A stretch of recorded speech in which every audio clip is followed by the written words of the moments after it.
dream itself is of Bastion and Peltast arriving at this monastery, and Asalam, their commander, she was the commander of the 41st Mechanical Unit Brigade, is just staring at the sky, screaming one long, continuous note before she just collapses of exhaustion, having not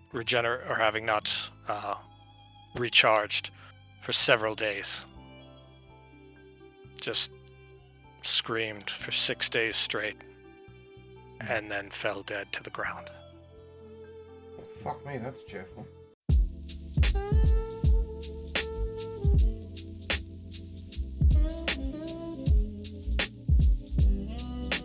Hello, everybody, and welcome to episode 11 of Cassiopeia, Crossing Over.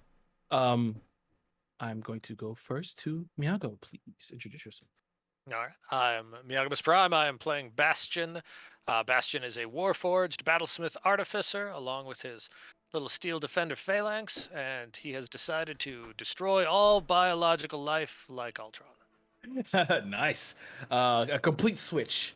We go next to Jazilla. Hi, I'm Drusilla. I will be playing Rockhan Debris, who is the son of an Earth God, who is also here to destroy all biological life. As you all know, Cassiopeia has been an evil campaign the entire time.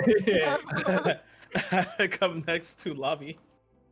Hello, I'm Lobby. I'll be playing Ilovia Blight Frightener Valu Nanati, who is a great old one warlock barbarian. Nice. And we come lastly to James. Elena. Yevra is so tired of going last that he's decided to take up gun training. I play Yevra Dallin. He's a pacifist. He's a preservation cleric who does no harm, and he's currently intrigued as to the... Oh my god, we've got so many different magical circles. The anima.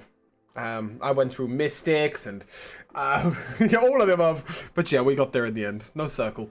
Just... Great. Yes. So, last time, you guys were leaving Cinnabaro in order to properly facilitate the escort of Ethereum to Riverworth for Nicholas Gray. Successfully, you guys managed to do it. After dealing with an ambush from the anima, seeing this Yuan-Ti woman who I unmistakably said her name. I won't say it again in case you guys forgot. But you guys managed to get the truck, the 1844 custom, to Riverworth with the help of Casamine and Alexander. However, making through, the Yuan-Ti ended up summoning a huge serpent, but she seemed to have let you all go. You guys drove through.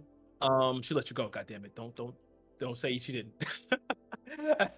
As you guys drove through, made it back to Riverworth, and with the amazing idea from Miyago and a few others, kind of like your idea, you sent Zeltrin alone in the car ahead of everybody to save some of the Ethereum, to make sure you guys had at least a little bit, just in case things really did take everything went tits up pretty much.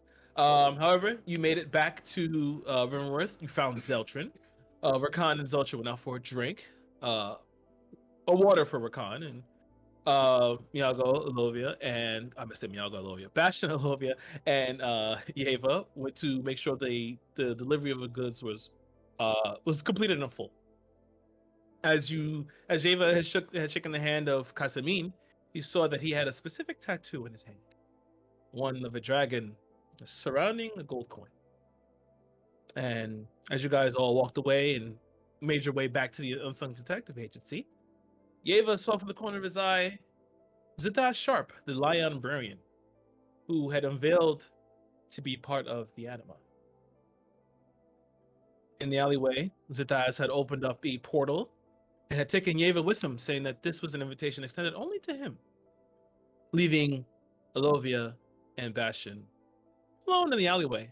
Meanwhile, on the other side of Riverworth, Rakan and Zeltrin were leaving the bar, leaving the Last Light pub, when Rakan saw these two red dots tracing up Zeltrin's body before gunshots. His chest and stomach exploded as he fell to the ground, covered in blood, and then Rakan was shot in the back. And then as he lay there, almost seeing his death, from staring from a red eye coming from the shadow, he heard another click of the gun. But he was saved. 2 tower shields covered him as the bullets bounced off. And a Goliath turned to face Rackham, asking him if he knew Alovia, and telling him that his name was Volcom. And now we continue. But not what you might think. We will continue from Alovia and Bastion's point of view. You have just seen Yeva disappear into a wall beyond the portal. From the portal, you actually saw a large spire that seemed to stretch infinitely into the sky, and a large plain where you could see people in there practicing magic and all sorts. Some people flying and all types of things. Something definitely very different than what you've seen so far in Rivermouth. But you do know you guys have a job to do. You have to go get paid. You guys were on your way to go see Nicholas regardless. So, what are we doing? Yeah, I'm gonna look over to Bastion. What the fuck? I trust Yeva to make a good choice. He's been all around a long time. He didn't make it to this old by being reckless. It's not that I don't trust him with that. What the fuck are we supposed to do? Nicholas asked specifically for Yeva, and here we are, Yeva-less. Yeva-less. The job was done. That should be all that matters to him. We can tell him that Yeva is indisposed. If you say so. We'll see what happens. Yeah, we'll head out to find Nicholas. Okay. Easy enough. I would say this. I would assume that you would do this anyway. That you guys make your way to the Unsung. You go and pick up the car, and and drive your way over to Nicholas, to the estate of Tierslin. Going back through the district of Gilding. The guards don't stop you. They know you well enough, and you make your way to Tierslin. The gate's open for you. We're walking. Should we have told Yeva, left a note from him? Or something? We have means of communication. When he's back, he can let us know. Okay, so that's not there's no range on that? Well, I imagine we probably can't contact him right now, but when he gets back to Rivenworth, I imagine he can contact us. Alright. If not, he knows where the Unsung is, and he may have other magics at his disposal. Just don't want him worrying. We've been doing some shady shit recently. There are probably people coming for our asses. I don't believe Nicholas is a particularly shady individual. No, with the animal. And I'm kind of lowering my voice as I say this. I mean... I don't know that we have been getting involved with the anima. But that whole shipment thing? He almost... We could have died. Indeed. They might not have a particularly high opinion of us, but...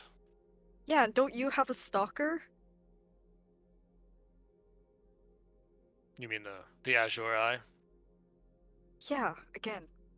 Is he with the We've anima? been doing some pretty shady shit. Who knows? It could be another group that's after us. Indeed. I'm just saying, he might worry. You're not wrong. These are valid concerns. As you're talking, you watch as the door swing open as a familiar Warforged servant comes out. He's Master Nicholas will see you now if you come. And he steps to the side, and as you guys all walk in, he leads you a little bit into the house, but he keeps you. I don't think you guys have actually never been to his office. He keeps you on the first floor as he continues to walk you back a little further and further. He makes another quick right past the this large ballroom. It's And as he passes by there is a small little door with a it's like a gold frame with a just like it's like frosted glass and like these nice little like floral like vine like patterns etched into it. You just slightly see in between.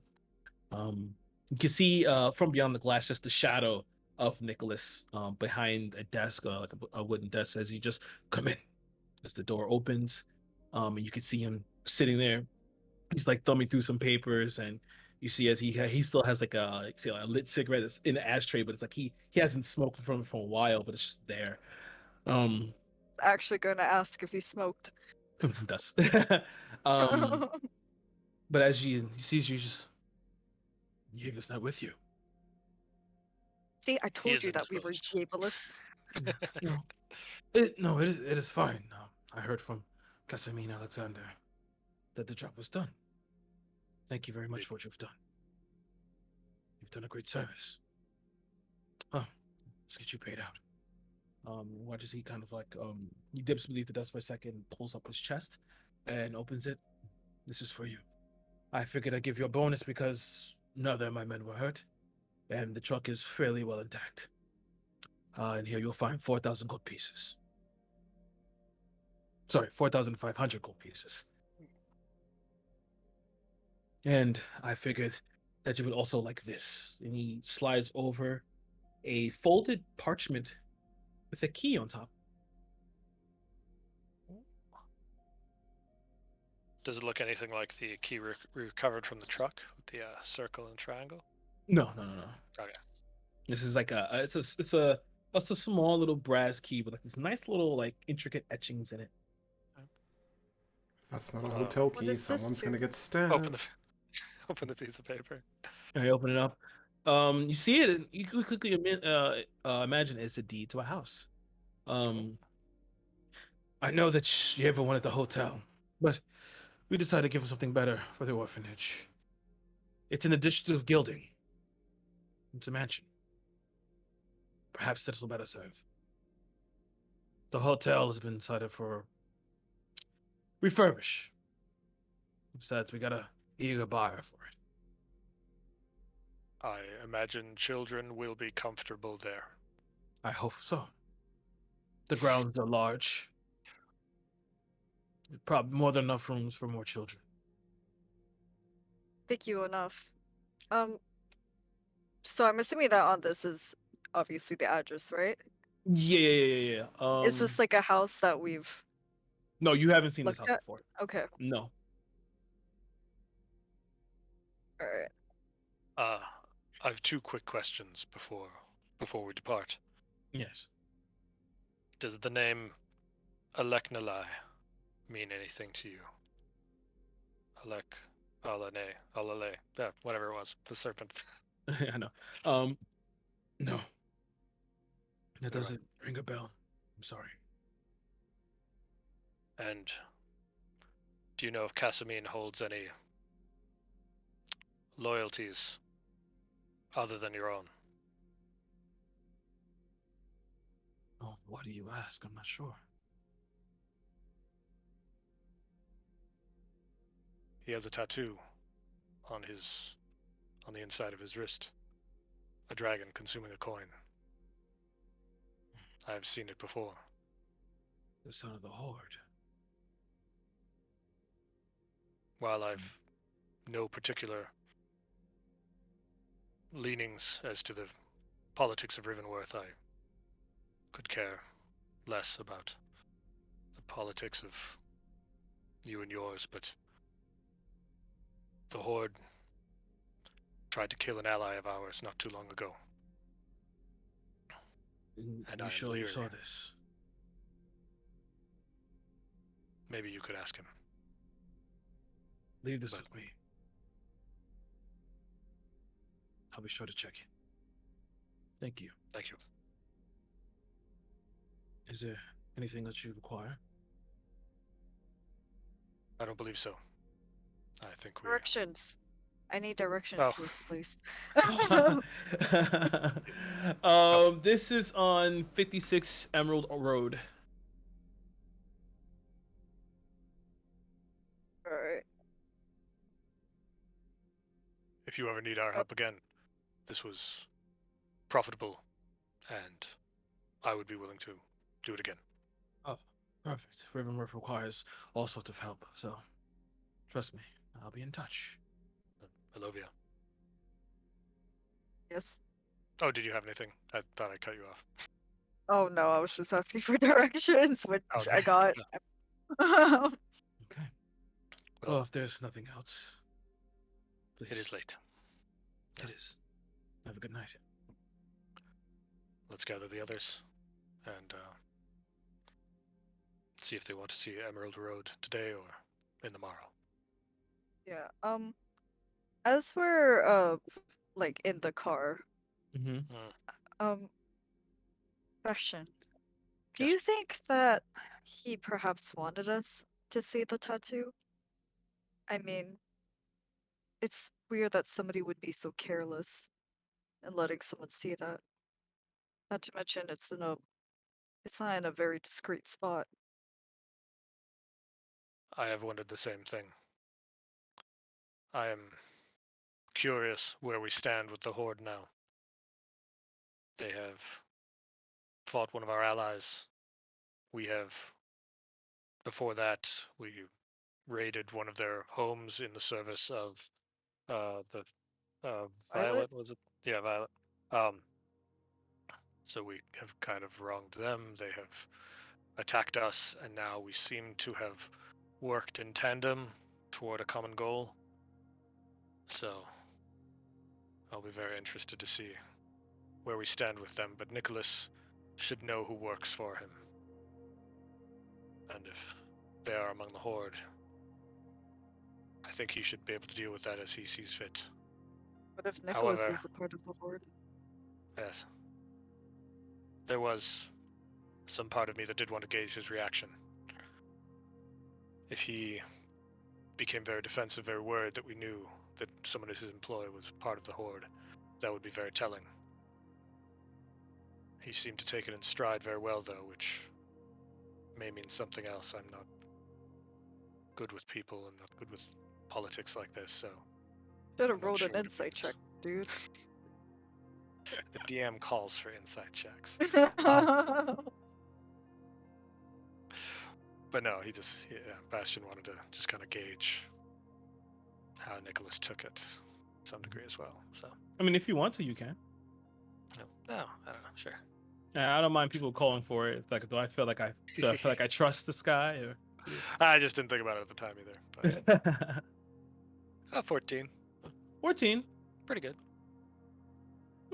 Nothing life changing. Nothing too nothing too crazy. He does seem a little baseline with it, you know. But you know, So maybe it's like, yeah, some of the people I hire, they're into some shit. like noticing like Nicholas, like you could tell like game recognizes game, right? Like you could tell that Nicholas has been through some shit, so he's usually kind of baseline. He doesn't get uppity at all. But I'll give you one thing. Give me just a retrospective perception check. Perception, I'm better at that. Ooh, and I rolled 21. Nice, 21. He has a bigger Horde tattoo. Something kind of does kind of tick you off, like, interesting. As you kind of looked at him, you noticed that one of his eyes seemed a bit more glossy and not as focused as the other. Or a lazy eye in my notes.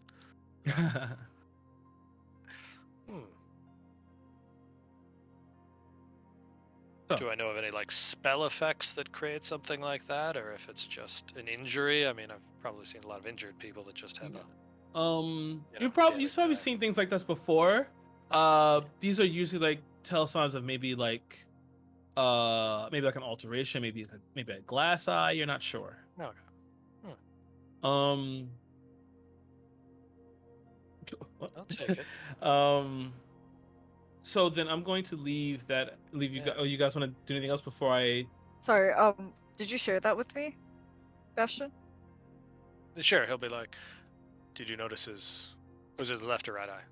Oh, right eye. Did you notice his right eye? No, because I didn't make the perception check. Well, no, but whatever that is, I feel like that's more Nieva's expertise. Could probably ask him when he's back. I don't know. I mean, it simply could have been an old injury. I don't know if it. I don't know if there's anything to it, but perhaps let's find Rakan and reconvene. Bring as much of the team back together as we can. See where he and Zeltrin are. Like, yeah.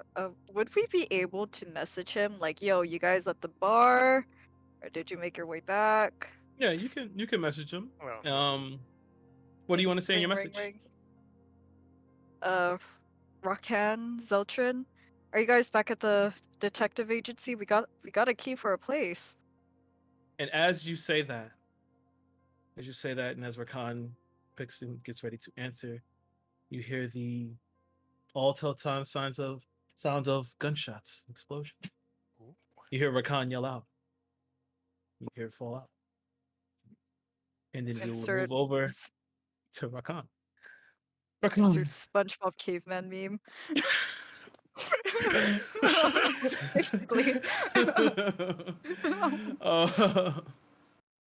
Rakan, as you're laying there, you look at the Goliath in the face as he turns around to you to ask you if you do know of Alovia.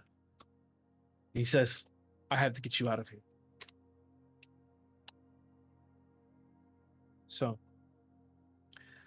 what are you doing as you currently look around and you see Zeltrin his chest is slowly rising and falling, and he's seemingly beginning to start to bleed out. Can you roll a death saving throw for me, James, on his cheek?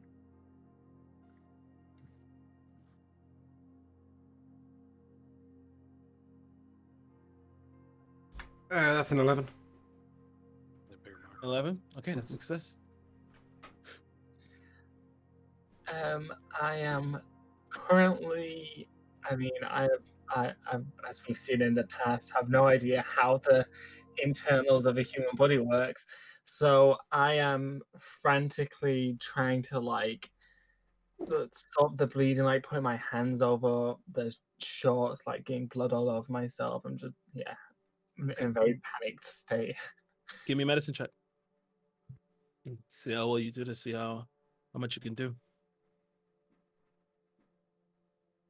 The We 16. talked about life juice at 16? one point. Okay, nice. So you're able to kind of press and compress the gunshot wounds. With that 16, you also notice that you can see that with the amount of blood spitting out, and you get the feeling as you kind of press your hands out, and like your celestial senses kind of extend outwards. Like they kind of react to how your current emotional state. You can tell that this is a little different than Viviana. Whatever this is, the bullets seem to have gone completely through. As you're standing there holding you just hear, what the hell are you doing? Volkan, block the front.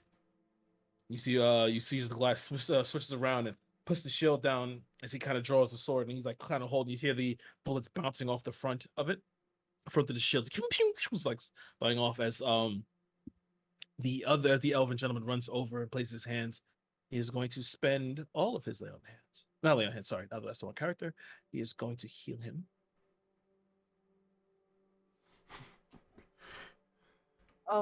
Sorry. I'm gonna turn to Bastion. See, I told you people were after us.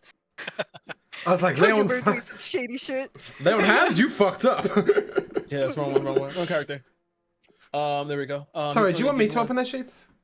You can, yeah. Yeah, But he's I'll gonna do catch the 3rd level cure wounds on him. So as he you watch as the wounds slightly start to seal up, and he pulls out another pack in order to start trying to. Oh, I can't. Oh yeah, you can. You would have to remake them. He's going to pull out another pack in order to try and make a medicine check here to kind of bandage him and get him ready to get him going. Nice, 21 on that. So you watch as he quickly pulls out the pack and starts maneuvering everything around in order to bound his wounds and everything. Even though he's not as strong as Ava, He looks towards you and puts his hand on your shoulder. Now, I need you to calm down. Help me lift him, and we're going to get out of here. Okay, I will raise. Saying raise the earth sounds awfully dramatic. I'm going to raise a vengeance. I'm going to raise the ground below him in like an oval, and raise him up so Okay, move him so out of the way. as you raise him up, the other gentleman looks at you. Interesting. So maybe him calling me here wasn't a waste of time after all. So he helps you as you kind of raise him, starts moving back. He watches as the one now as Volcom begins to move back. He's like, Volcom, we're leaving. All right. He starts to back up as you just hear the bullets bouncing off, but then they suddenly stop as he watches Volcom kind of looks toward the attacker. The eye beaming red. And he watches Volcom kind of turns his head slightly. I don't think we have to worry. He's gonna let us leave. I'm gonna run up to closer to where the red eyes are attacking us. Okay, so as you're walking up, just eyes beaming. Yeah, I'm just gonna yell out, "Why are you attacking us?" He says nothing.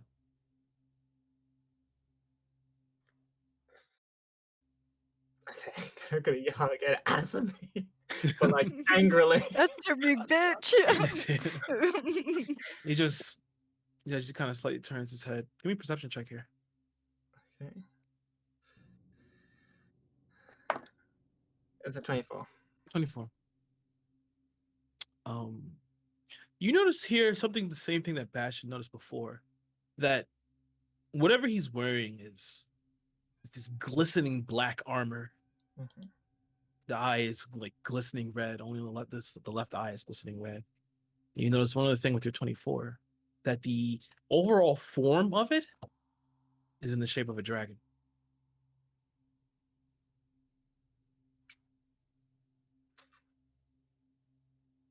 Much as it turns its head slightly, and it begins to walk away. Does a 27 hit? It does hit. Great. And so I'm gonna Rokan's gonna take a few more steps forward and slam his quarterstaff on the ground and yell out answer me. Mm-hmm. And then as he does, the ground below this being shakes, and then magma just shoots up. And the area around becomes difficult terrain. As you okay. And so that's 28 damage. Okay, so as the magma erupts upwards, you watch as he steps forward in the center of the magma. You see as he it's like this white mist begins to exit. You see as you can see from your 24 that the armor kind of opens up and flaps, and it's just this steam exits before it begins to inhale all of the magma. You watch as the armor glows red. It's undamaged. Damn, we just love plot armor. Oh no, it's not plot armor. No, it's cool armor that I'm gonna steal later. Yeah. It's just, and it continues to walk off. As it continues to walk off, you see now that with each step, he slowly sinks further into the ground as the armor begins to release that energy. The ground begins to melt beneath his steps. As he has this dull red glow as he walks off into the night. You can see it finally peters out a little further off on the horizon. He continually walks. What time of day is it? Oh, it's nighttime. It's you guys got back around 9-10. Okay. Yeah. So they're drinking. So these events are happening at 11-ish. Yeah.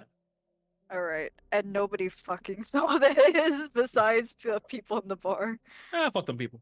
I mean, well, I mean, like there are like around 10, 11, like in the area where the bar is mostly like a midtown kind of like work area, but like there's no one much people at work. I mean, the bar people in the bar could see there's like other people that are around. I just didn't want to include them in it. I mean, of course, if the people are there, they're screaming and running the fuck away Right. because there's gunshots, and then this kid is throwing up magma. So like, okay, so I want to chase after him, but I'm very emotionally exhausted right now. So I'm gonna walk back to where Zoltran is Mm-hmm. and continue like carrying his body. Okay. Yeah. As you walk over and begin to help carry the body, you see I'm sorry about that.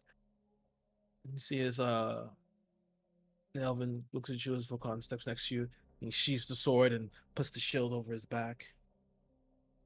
He looks at you and then looks at Zeltran. Don't worry, he'll be fine. And I believe your name is Rakan, yes? Yeah, who are you? I am Lotharis. I'm a friend of Yeva. Adelin. Eva has friends? Okay. What? Thank you both for helping me. Why? Why what? Why are you here? Well, I'm here because Yeva called for me. He sent some rude woman to send me a message. And, well, he needed my help, and, well, reluctantly I came. That's why I met this gentleman. I'm here to find my wife. And we have much to discuss. And Oh, she I'm sent a still letter to me. married. I'm not divorced. He's actually here with divorce papers. Surprise! She sent me a letter, talking about her adventures here, about the people she's met. Well, I had to make my way.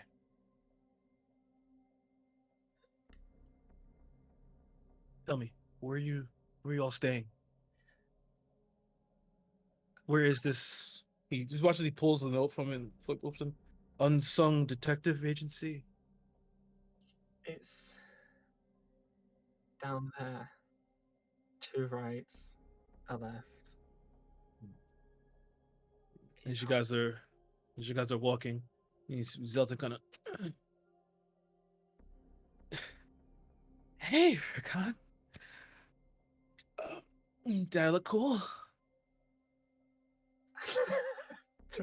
Dick. I'm just gonna place a hand on his shoulder and just rest. I'm gonna get you help. Yeah, that'll be nice. I mean, this isn't the first time I got shot, but holy shit, that hurt. He watches. He looks up to Lotharis, and he looks at Lovia's changed. Yeva looks younger. Oh, Yeah, it's yeah. If this was ever proof enough for you, Zoltran, to believe in gods, this is it. Now be quiet and just rest. okay.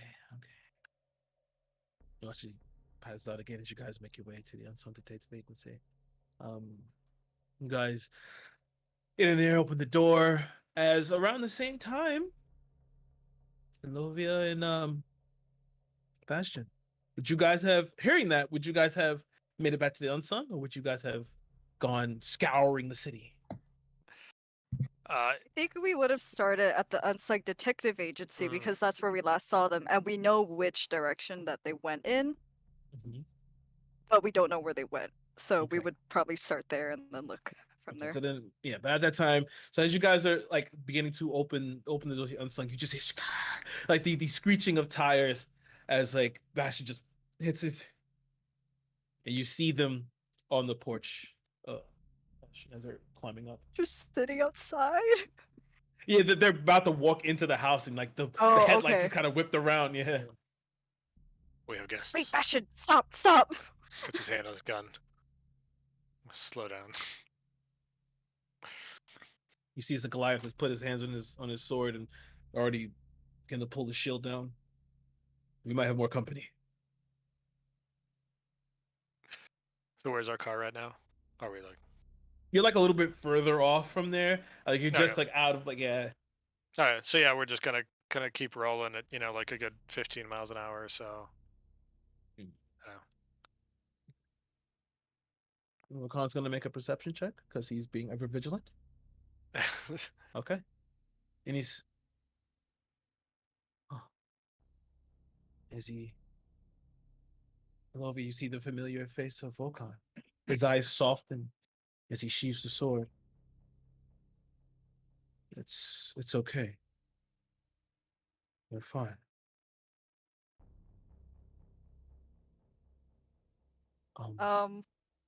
So Bastion, are you just gonna pull the car up? Like, yo, that's my husband. Oh yeah, I was gonna say he's gonna get close enough that he can like address them from the car, where he's gonna start like with the window rolled down, start to lean out. So if you want to, If the car is going that starting to yell slow, at them. Elovia. Yeah, if the car's going that slow, Elovia's just gonna jump out and begin running over to them. Okay. But Elovia. Identify yourselves! At the window. Just an angry man yelling out the window.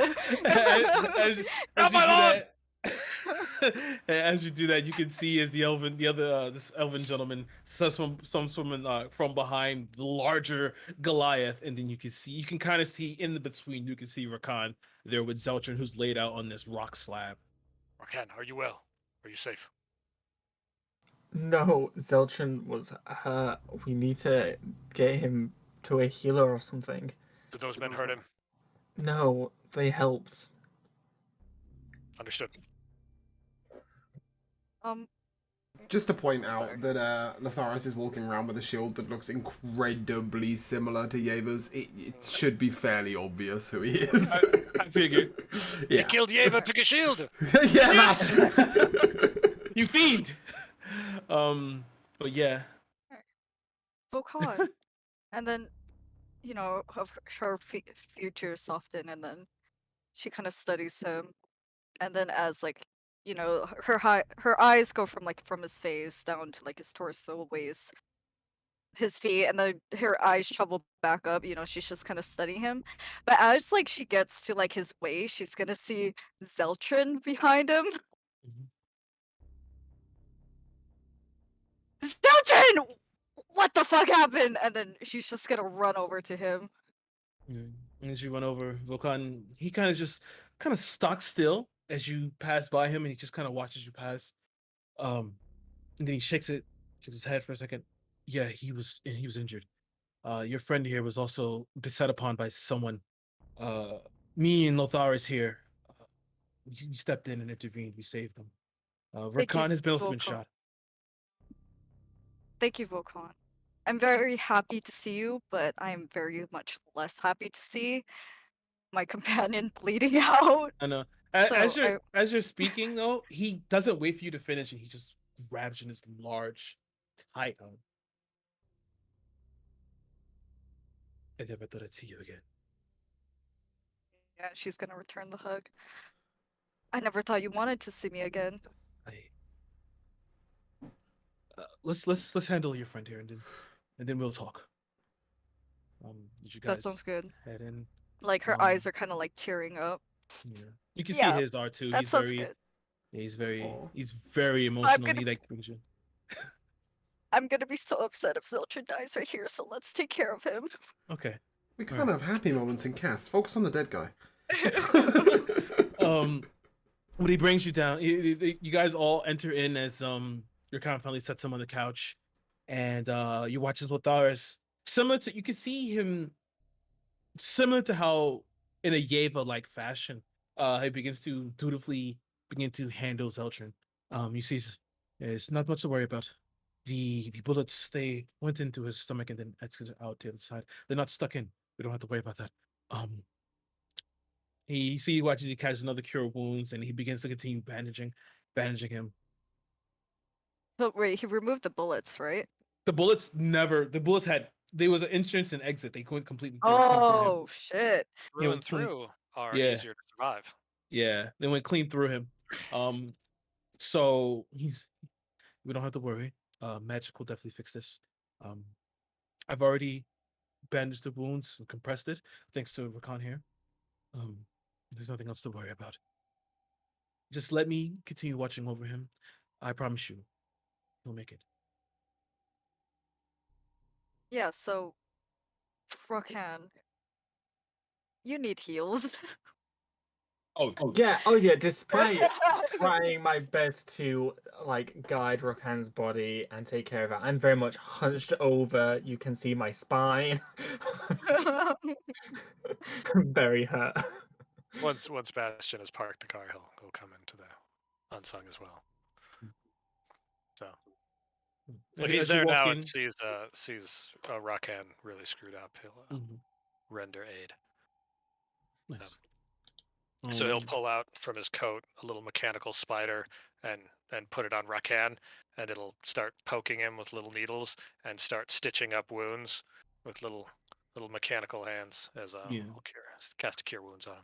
Nice. Volkan will also do the same, and plus also dump his lay on hands upon Rakan as well. Yes. Oh, okay. Seems right out of the woods. You watch as he kind of walks over to the blinds and pulls them down and begins to continue looking out. Oh, why are people trying to kill you? I don't know. I was talking to Bastion about this earlier, and he was like, "No, there's nothing to worry about." And I was like, "Are you sure?" Speaking of which, he walks over to Bastion and sends his hand for a handshake. I'm Volkan, Malovia's husband. Bastion of the 41st Mechanical Corps. When Bastion put his little heel spider on me, out of like kind of heavily, because I've got no strength and can barely stand, like very heavily like place my arm on his shoulder. Thank you. You're welcome. All right. I've gotten accustomed to having you around. Volkan, Bastion, let's head back to the bar. I want to look at those bullets, but frankly, I kind of do not want to go alone. No. I think it would be unwise at this point for any of us to travel alone. Yeah, and then we left Yeva behind in a shady alleyway. By the way, we left Yeva behind in a shady alleyway. Like he went into some portal by some shady dude in a shady alleyway, and we just kind of assumed that he would be fine. Left behind, I don't know, is an accurate description. He decided to remove himself. Well, Yeva is over 1,600 years old. He's going to walk who he wanted to walk. I'm pretty sure he didn't die from old age. He didn't die in 1,600 years. I'm pretty sure he won't die anytime soon. Besides, he's my teacher.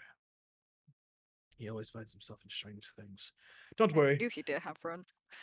I'll make sure that your friend makes it Work through the night. friend. Make sure your friend makes it through the night. If you're going to examine the crime scene, go. We'll be safe here. I'd just like to qualify. Yeva has a friend. It just happens to be a plant, all right? Leave him alone.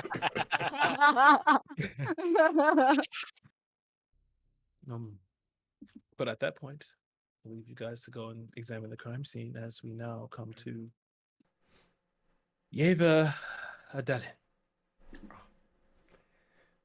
Just to qualify, we have gone through the portal, yes. Yes, you have. You've gone through the portal. As I look through the plains and I look up to the town, turn to our librarian. This is reminiscent of Nil Nolari, but Different. yes, a lot of you. As you're walking up this path, grass sprawled around, completely covering the entirety of the plain. It is a bright, sunny day. The skies are clear, beautiful crystal blue, and you can even smell the sea.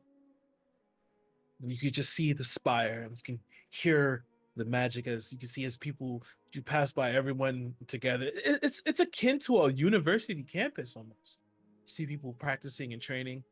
And you watch as he just continues to walk you off the path.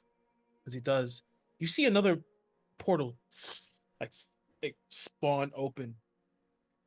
As you see a familiar Yuanti step through. She looks at you. So you made it. Hmm. That I did. Now you see, I'll let you live. You see, she continues to walk off toward the spire. I'm sure. I'll turn to our line very like, let me Yeah. Looks towards you and just. I'm sure you have many questions. No, only one. Yes. What is it? Do you have any magic here that can help someone in a coma? We do. That is all I'm interested in. I'm sure there are many interesting nuances to the animal. I'm sure there is a lot for me to learn, but right now I have a friend in need. Understand. She's different. You know, when I first met you, Eva, I figured that we were kindred spirits in a way. I'm glad to have met you. And I you. And usually I would place learning above anything else, but I don't have many friends. I rarely connect with anyone. This woman was different. Then allow me to introduce myself. I am Zita's Sharp, adjudicator of the animal. Is that I believe role of leadership? Yes, in a way. And I believe that you have something to offer us. I'd like to invite you to join us. I will do no harm. We will not ask you to do harm. Although we do have a singular purpose, we head to that purpose steadfast. Nothing will bar us from this. The change is coming, Ava, and I believe a man who has survived over 1600 years deserves this choice. I understand change and the necessity for it, but I also understand the preservation of that came before. Yes. That is where we aim to go back to. You can't go back without preserving that has come afterwards. You speak, I assume, of technology of electrolysis. Rubbish. Of Arcana tech. Yes, I do. The end of Arcana tech is... well... those times were not as easy as you might think. I see many benefits to the Arcana tech. Although... we must perhaps be more frugal in its use and more careful. The abolition of it would cause a lot of harm very quickly. Possibly. But we can't sit idly by while the world is continually raped for its resources. No, but there is such thing as a gentle transition. Yes, this is true. Regardless. Let's focus on this help for Viviana, her name is. I know. We know. I mean, to continue walking forward down the path toward the spire. And as you see that, as you're walking toward, there's no entryway to the spire. Out of curiosity, what's this spire made of? To you, it looks just like it's made of stone. Okay. Yeah. Yeah, I mean, obviously it's magically made, but yeah. Yeah. I was just curious out of character. Yeah. As he walks up to it, you watch as it's sort of like it's just reading him. You watch as the door opens after you. Thank you. I'll step in. You step in, you see now like it just completely opens up into this large, beautiful marble flooring above you. You see like you see a ceiling of just stars. It's like a planetarium on the inside. And it's just continually like stars and planets just shifting around, moving. But as you walk in here, you see more. There are more people in here with books, studying and reading. You see, as he walks in, that there are multiple pathways that lead to just different tunnels. And he simply continues walking and takes you down the furthest rightmost tunnel. Before we can help you, we must meet someone first.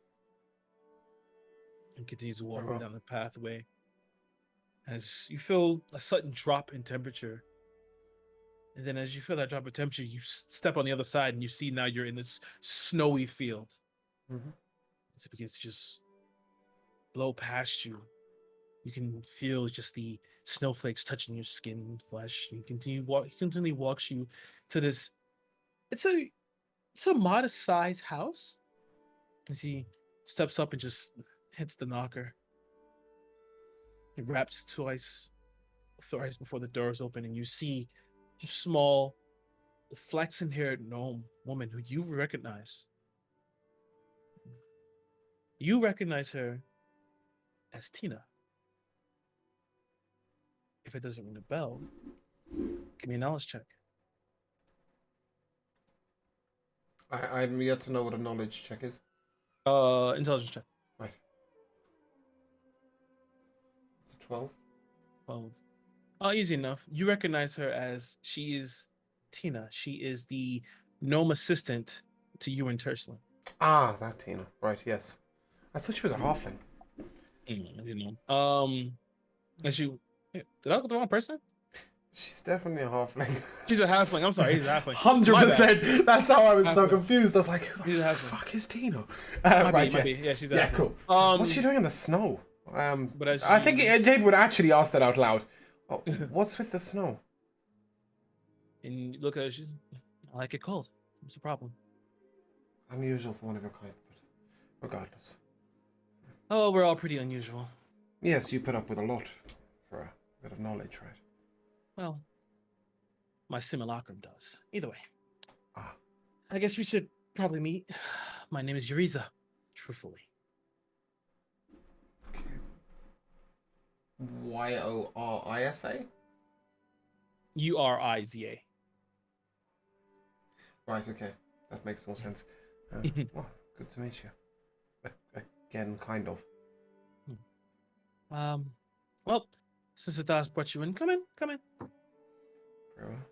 I'll step in. So, as you walk in, you watch as she kind of walks up to her, this big, large chair next to a fireplace. She plops down. He watches Thaz walks to another little chair. He kind of forces himself into it. It's not as big enough for him, but he kind of just forces himself into it. Just He's not curling up on the rug, at least. yeah, no. As you walk in, you find a chair, and as you walk in, she got kind of like just gestures as it slides over. I'll sit very stiffly. Like he looks genuinely uncomfortable. Not even with like where he is, but more the delay. Well,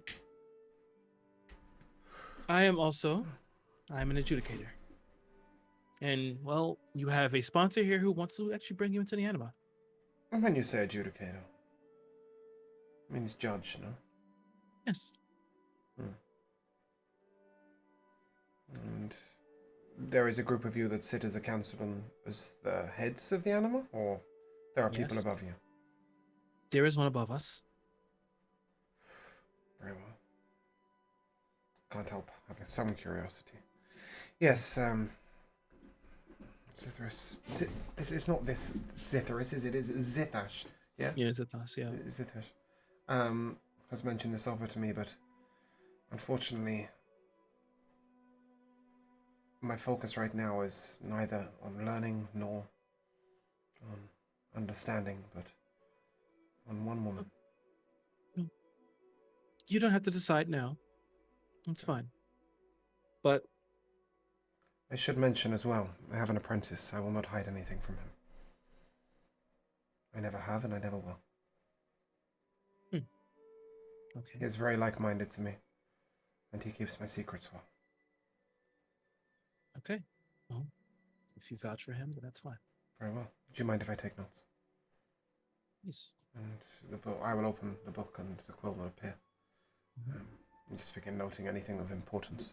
Certainly her name. Well, I'm Yuriza.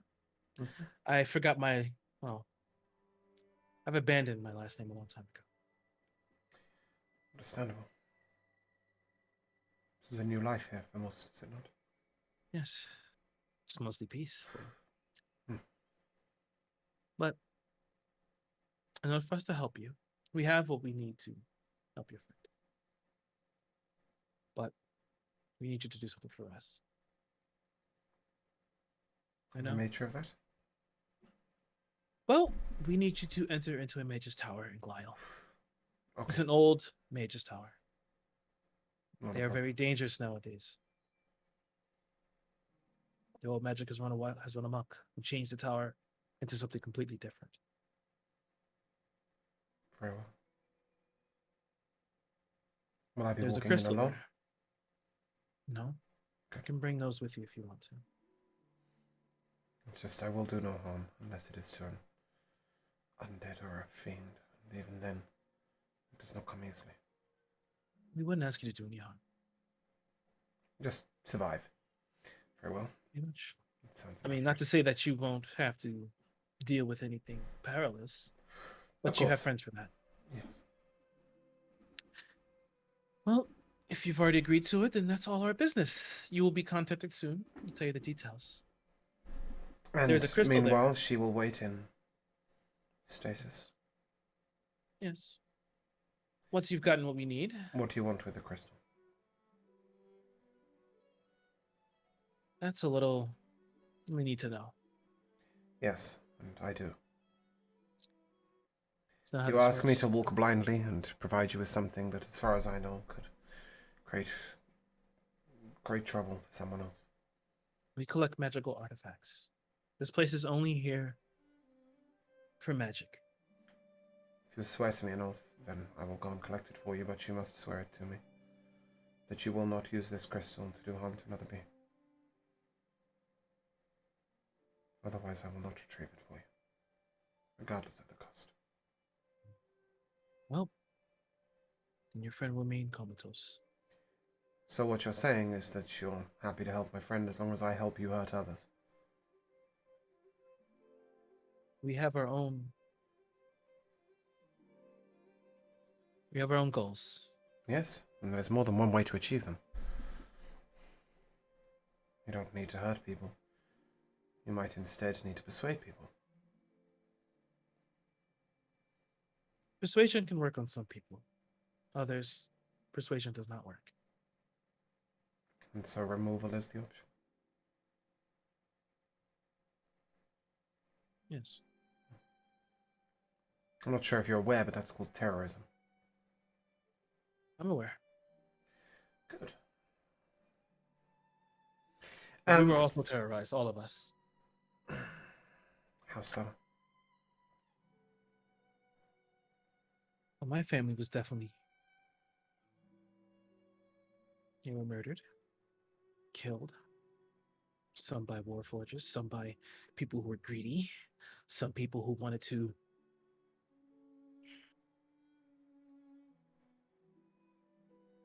You see, like, it's as if she's just struggling to even speak the words. Mhm. Like, she just chokes them back, and Zadaz kind of puts his hand on her shoulder, and he's actually kind of calms down slightly.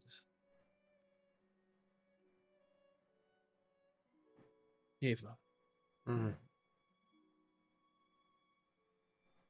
I understand what we're asking of you is a lot. Of what drew me to you. No, in fact, what you're asking is fairly simple. You're just asking the wrong person. I'm not somebody who assists in any act of terror. I put life first. Everyone's life first. Life is far more valuable than almost anything, although I do stand with you in that the resources of the earth are important, but something tells me that there is more to the Anima's goals than just the protection of the earth. Yes, we are on the cusp of something great. As are most people shortly before they fall. Some of us, not I, but higher of us, have actually spoken to gods. I speak regularly to my god. No. No. Not like that. I've seen you. I see you're beginning to question. I see falling on deaf ears recently, haven't it? Perhaps I'm asking the wrong questions. Perhaps. My faith is not shaken. I speak regularly to my God. And often he speaks back. Does he? Of course.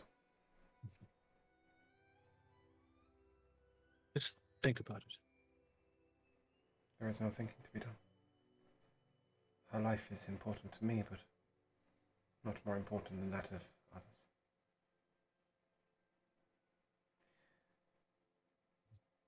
others. I'm willing to make a compromise, Yes. but that is as far as I will go. Compromise? Also. You want this crystal used, Yes. and I'm assuming it is used to deal harm? No. It's merely a tool. It's... You watch as she kind of like... Zitas kind of looks toward her and she looks up at him. And he kind of just... She nods. We are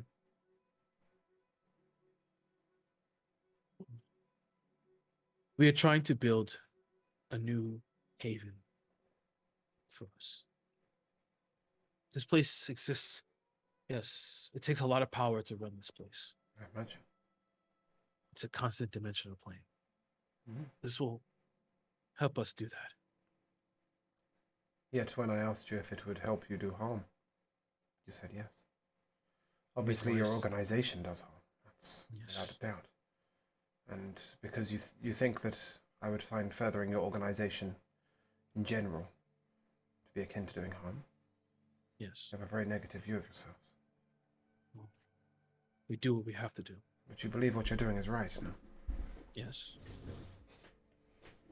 I have shielded my allies while they've shot at others. I understand sometimes that one side must prevail. I merely do not wish to retrieve you an orb that will rupture the minds of humans or create an explosion. You understand what I'm saying?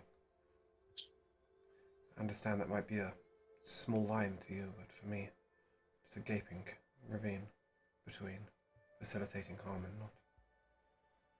What you're doing will provide a haven for people who are lost, people who are downtrodden, people who are hurt, correct? Yes. I'll retrieve the crystal, but I would see it done. The creation of the haven, if I may. That could be done. Where is this tower? This tower is in Glial, the ice continent. That's conveniently placed. Can you facilitate quicker travel? We can get you an airship, yes. Good. I don't fancy too long a walk. I also have duties in Rivenworth. No, at your earliest convenience. Well, with that concluded, might I ask a few other questions? These Sure. might seem unusual to you. Have you ever come across anybody who could replicate magic that they see? Replicate magic? Who is this? Say a mage or a wizard who could see you cast one spell and cast it themselves because they've worked out what you've done. Not even our best mages can do that. No. And there's a legend I heard. Nothing more. I was just curious if it came from here. Interesting. I'll definitely research this. Sick. Rubbish at deception checks. Glad we've passed by that one. No, Zitas trusts you enough. She trusts you enough. He really likes you. I mean, I probably would have told Zithas. I'm not telling her. She's hungry. The attack on the animal. Yes. What do you do with it? The attack on the animal? No, attack on the Ethereum. Sorry, what do you do? Oh, that is what's used to power this place. So you want to end the use of Ethereum by using Ethereum? We do what we have to do. Okay, I'm just curious. But you don't It is mine what it it yourself? because Ethereum. Well, let me talk in his voice. Ethereum is a bit of a exception because it comes from the earth. It's not from. It's just a byproduct of the earth. We'd have no problems with using that. No Just qualms. not for Arcanatech. Precisely. But If this is once we can powered by practice, Ethereum, what is the difference between this dimension and Arcanatech? I don't understand much of Arcanatech. I'm still learning. What is the difference? this is being kept alive by a singular spell. The Ethereum is used as a constant focus and energy provider for it. Like this. And I'll pull out my RTC lens. RTC? Is it RTC or RTS? RTC, yeah, the Triglass. Yeah, Triglass. Which is an Arcanatech item, correct? Mm-hmm. This is being powered by a single piece of Ethereum and it casts a single spell. What's the difference? Down there, this was the spell that keeps this place going was done by a powerful wizard. This isn't just like And wielding. there we have it. So your main goal of restoring the world to what it once was is so that the powerful will rule, and strong magic is not easily available to everyone. Listen, I suggest you take a walk in a hospital. The things that Arcanatech do there cannot be replicated by magic. I am a strong healer. My order is full of strong healers. We cannot do what they do. The sheer power, manpower, it would take to replicate what is done by machines 24 hours a day, 7 days a week. I suggest you think carefully before you eradicate all uses of Ethereum and Arcanatech. And how many of your order were alive before Arcanatech was a thing? before Arcanatech was a thing, order didn't exist. And yet some of them must be older elves, perhaps? No, they wouldn't join. They wouldn't agree. You don't know what the world was like before Arcanatech. Yes, the strong ruled, but the strong weren't always nice people.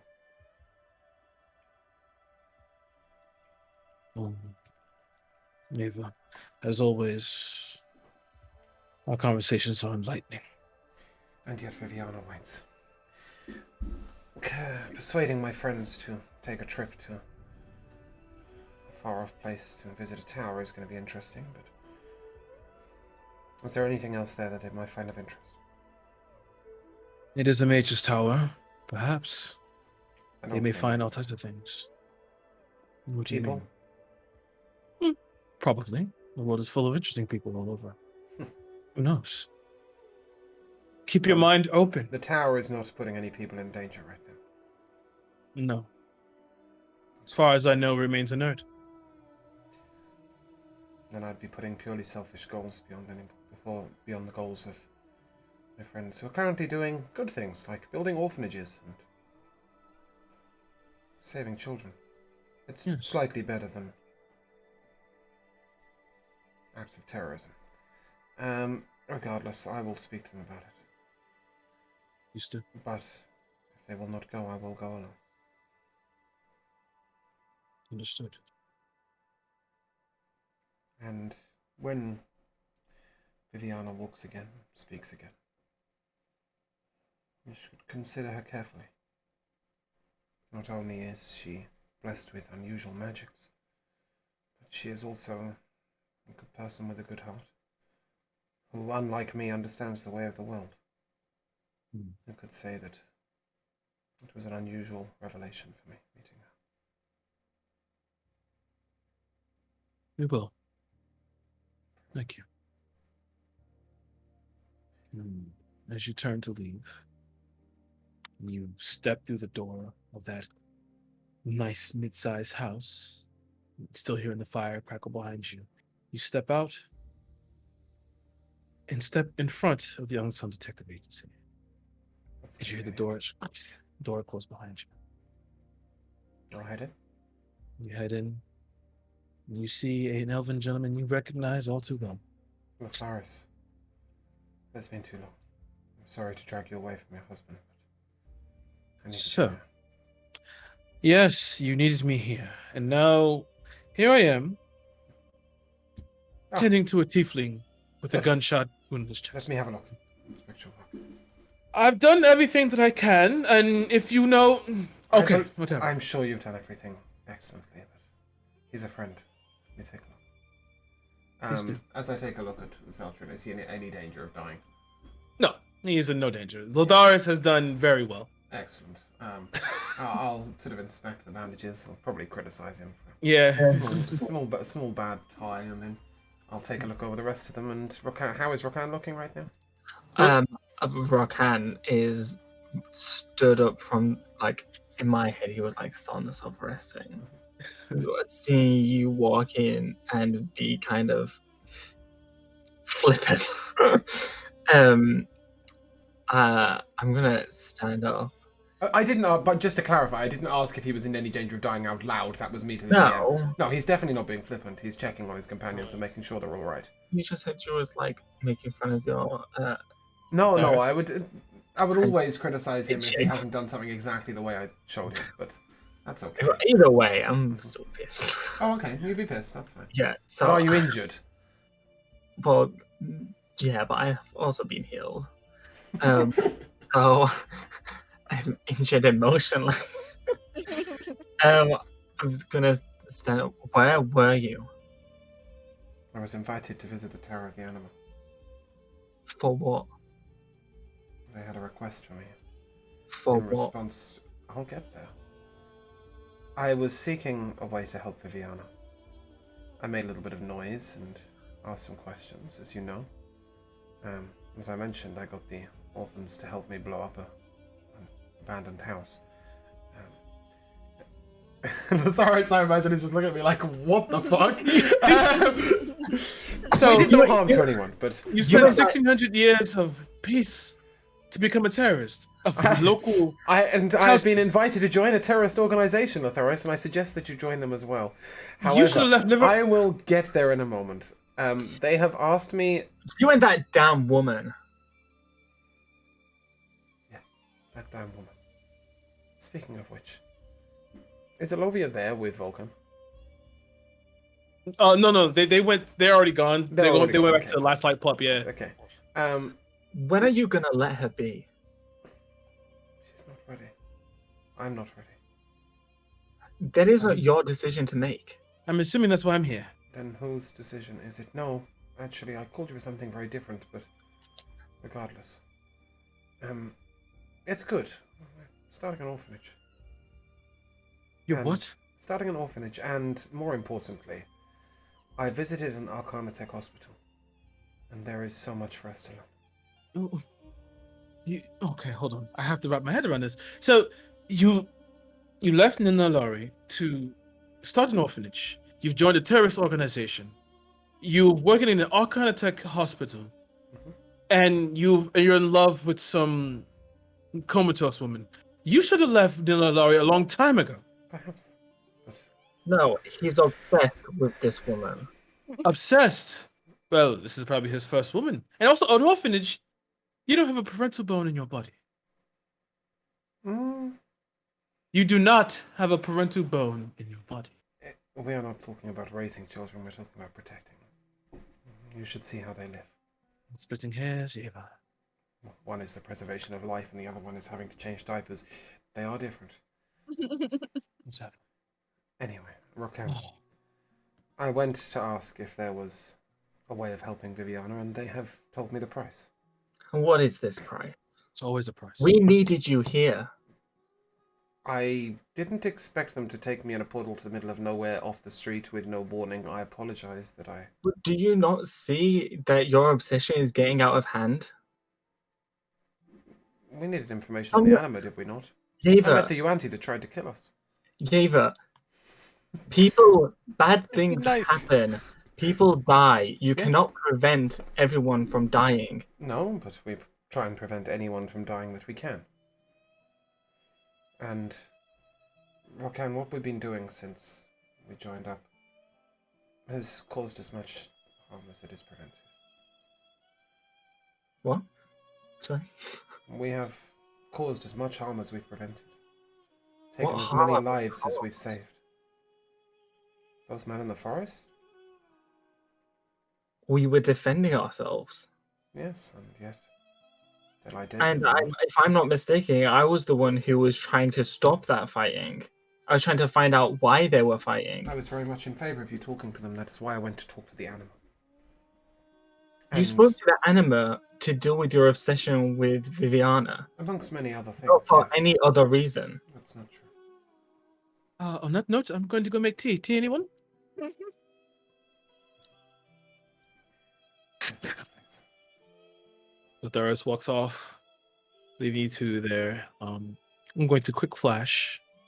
Whilst Volkan, Alovia, and Bastion walk their way back to Last Light Pub, just turning the corner where they see the crime scene. Alovia, Bastion, you immediately as you turn the corner, you see the remnants of what happened here. You see the large puddle of blood, which is some Zeltron. You see the cracked earth. You can see around it. You can see that currently now the pub is closed. It's closed. It shutters down everything. You can see around it now. The area is like pretty much a ghost town. Is there no like police tape? No one's investigating it? No one's investigating. They this just right now, closed it for the night without being like, hey, something happened at my establishment. which is weird. Bartender was tired. He just wanted to go home.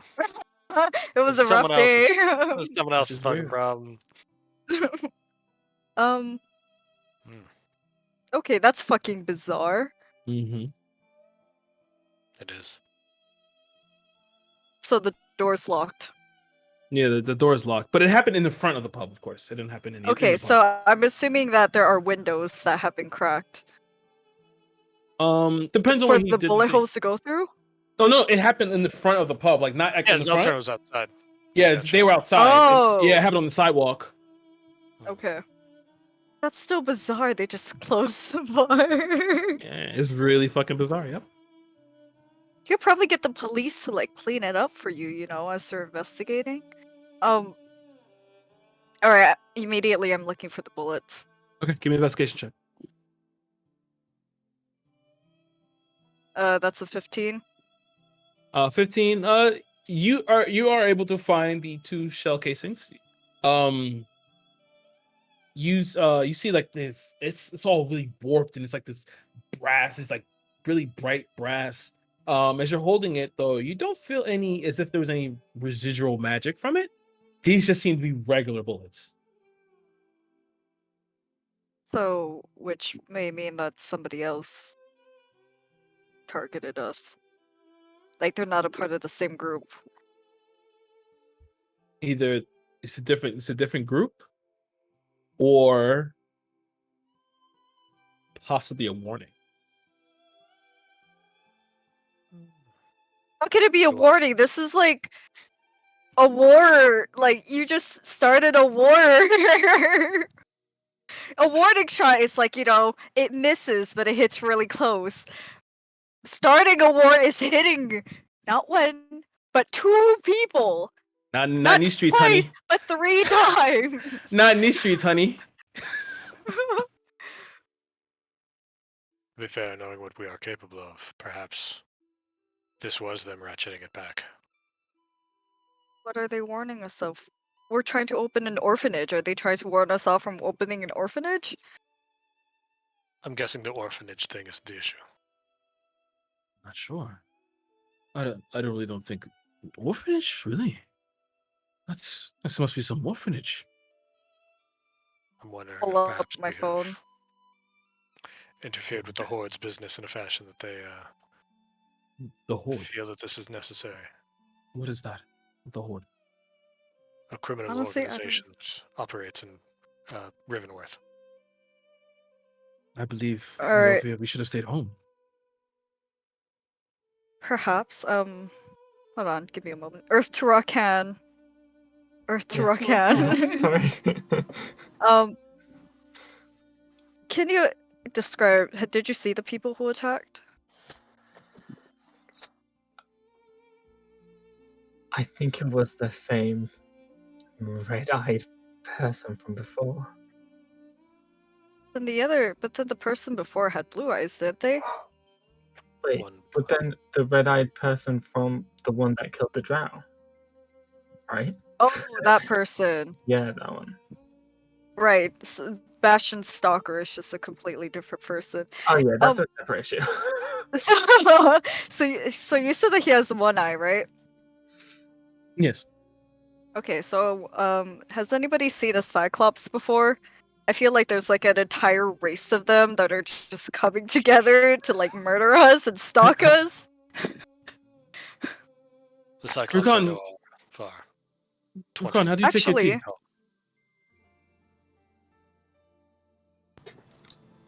I don't. I need to rest, and then I'm gonna go upstairs to Oh fuck, what's his name? That's what's Bro. And I'm gonna follow you.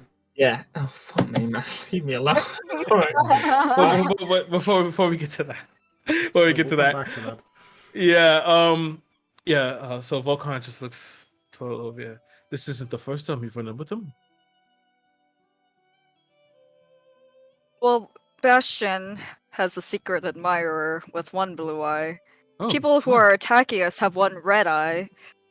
It's kind of weird, you know, if I had a nickel for every single time we encountered somebody with one glowing eye, I would have 2 nickels, which isn't Hmm. much, but it's weird that it happened twice. What's a nickel? Don't worry, it's a ye old Phineas and Ferb reference. Oh, okay. Bash. So strange since you've left. Sorry, They I'm a do bit seem to flustered. A both- lot has happened. But Bastion, is it normal for Warforged to maybe be constructed with only one eye? The Azure Eye was not Warforged. I imagine this one red-eyed individual is not Warforged either. But still, it's strange that they both have one eye. It was not a common trait among our kind in the war.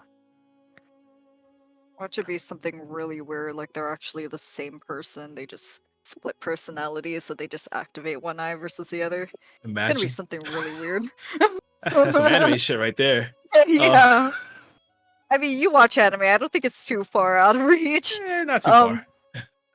The description of this individual with the red eye, though, seemed similar enough to the Azure Eye that I would imagine they are from the same organization.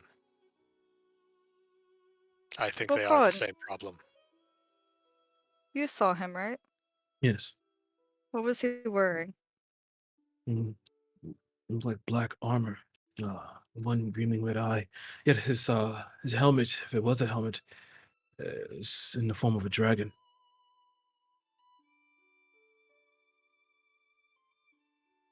Any gold on him? I saw no gold. He was jet black. But then I saw him absorb the magma from your friend there. Made it He does a that part when of he's scared. himself. The individual that gunned down Viviana seemed to have an affinity for fire as well. Wow. Do you think it Well- might be a dragonborn?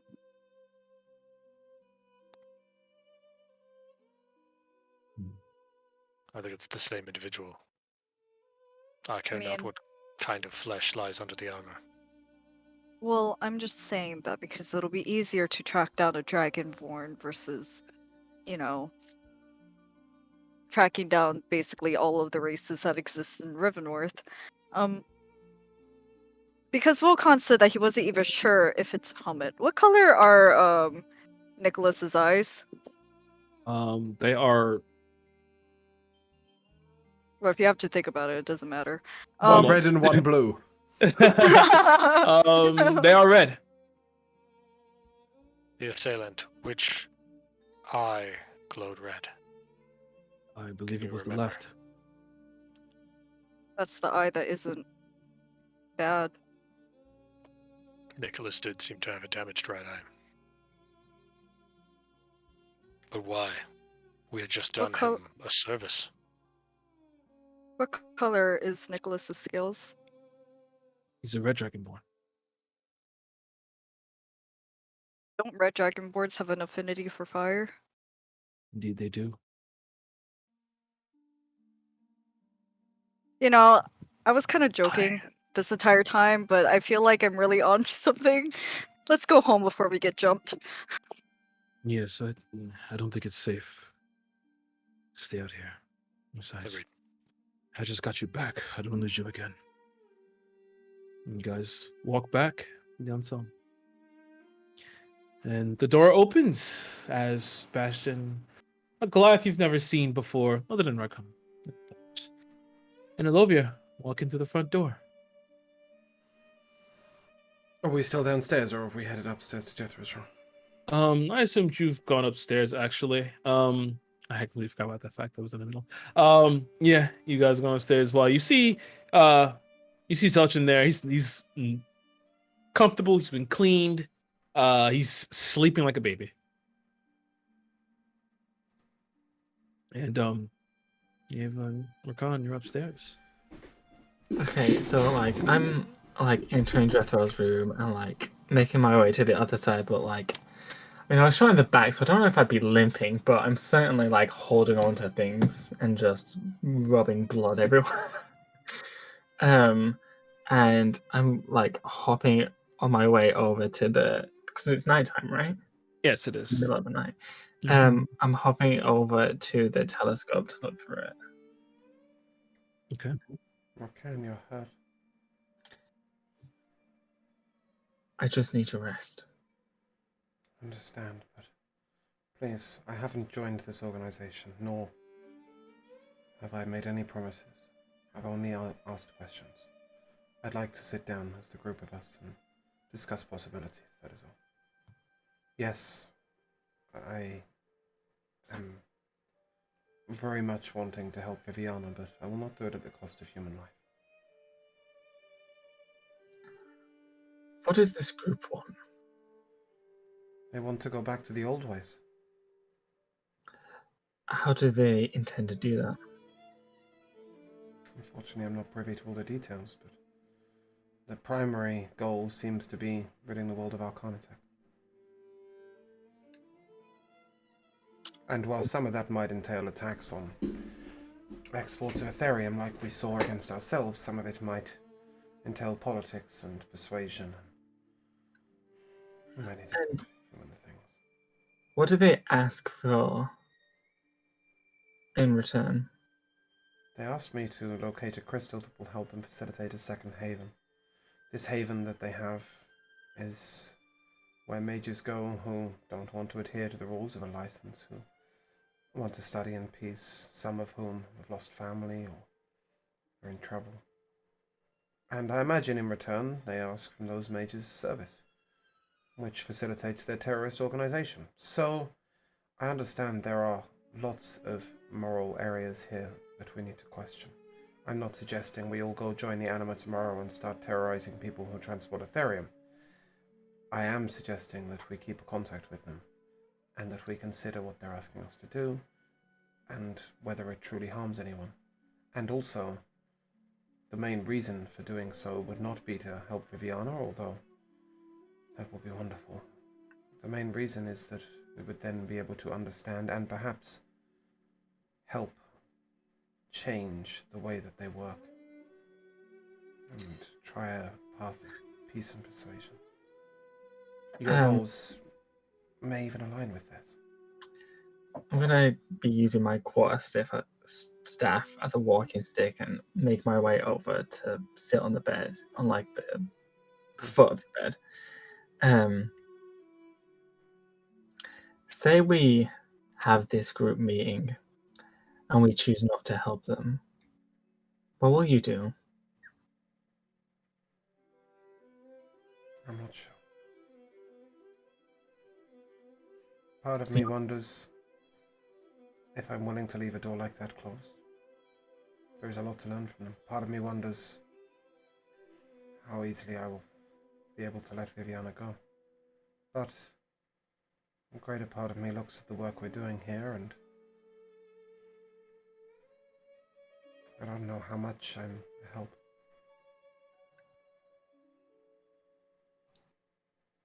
I've often held us back. I'm gonna like raise my head to look Yeva in the eyes. Fuck, I forgot what I was gonna say.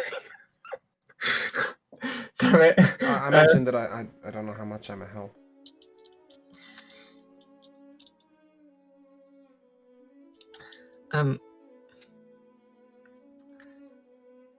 For someone who claims to want to preserve life, you're going down a very unsafe road. I'm not going down any road right now. I'm only asking questions. You just said a moment ago that you don't know what you will do. No, that doesn't mean I'm going to abscond to the middle of nowhere to get this gem for them just to save one life. And It it might also, mean I would return to them with other questions. but you're also saying that you will But I will what? do so. No. Your indecision says enough. I don't see it as predominantly evil, but I'm not sure I see it as good either.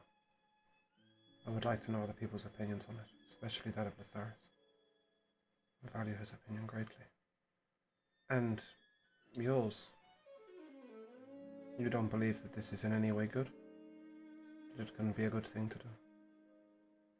Wait, what specifically? To secure a crystal that may help create a haven for mages. And perhaps What? facilitate down the line the end of Arcanatech. And what happens to everyone else? Everyone else? Well, it helps mages. Other people? What about them? Just No. because they want to take the world back to where there was no Arcanatech, does that mean the leaders of this group are No. morally better than the last? No, far less. And the time before Arcanatech was not easy.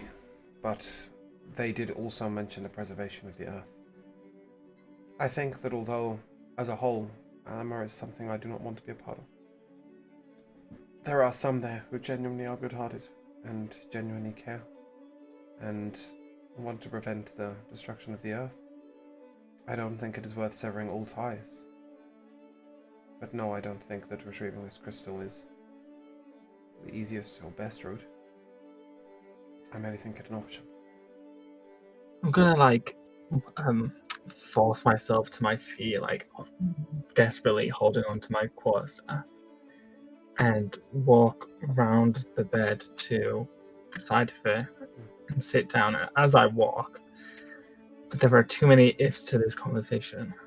And as I sit down, again, Yeva, I need to rest. Yes, and before you do, may I take a look at that wound? It has already been seen to. I've done my best. It was Lotharis. Yeah. I'm Bastion.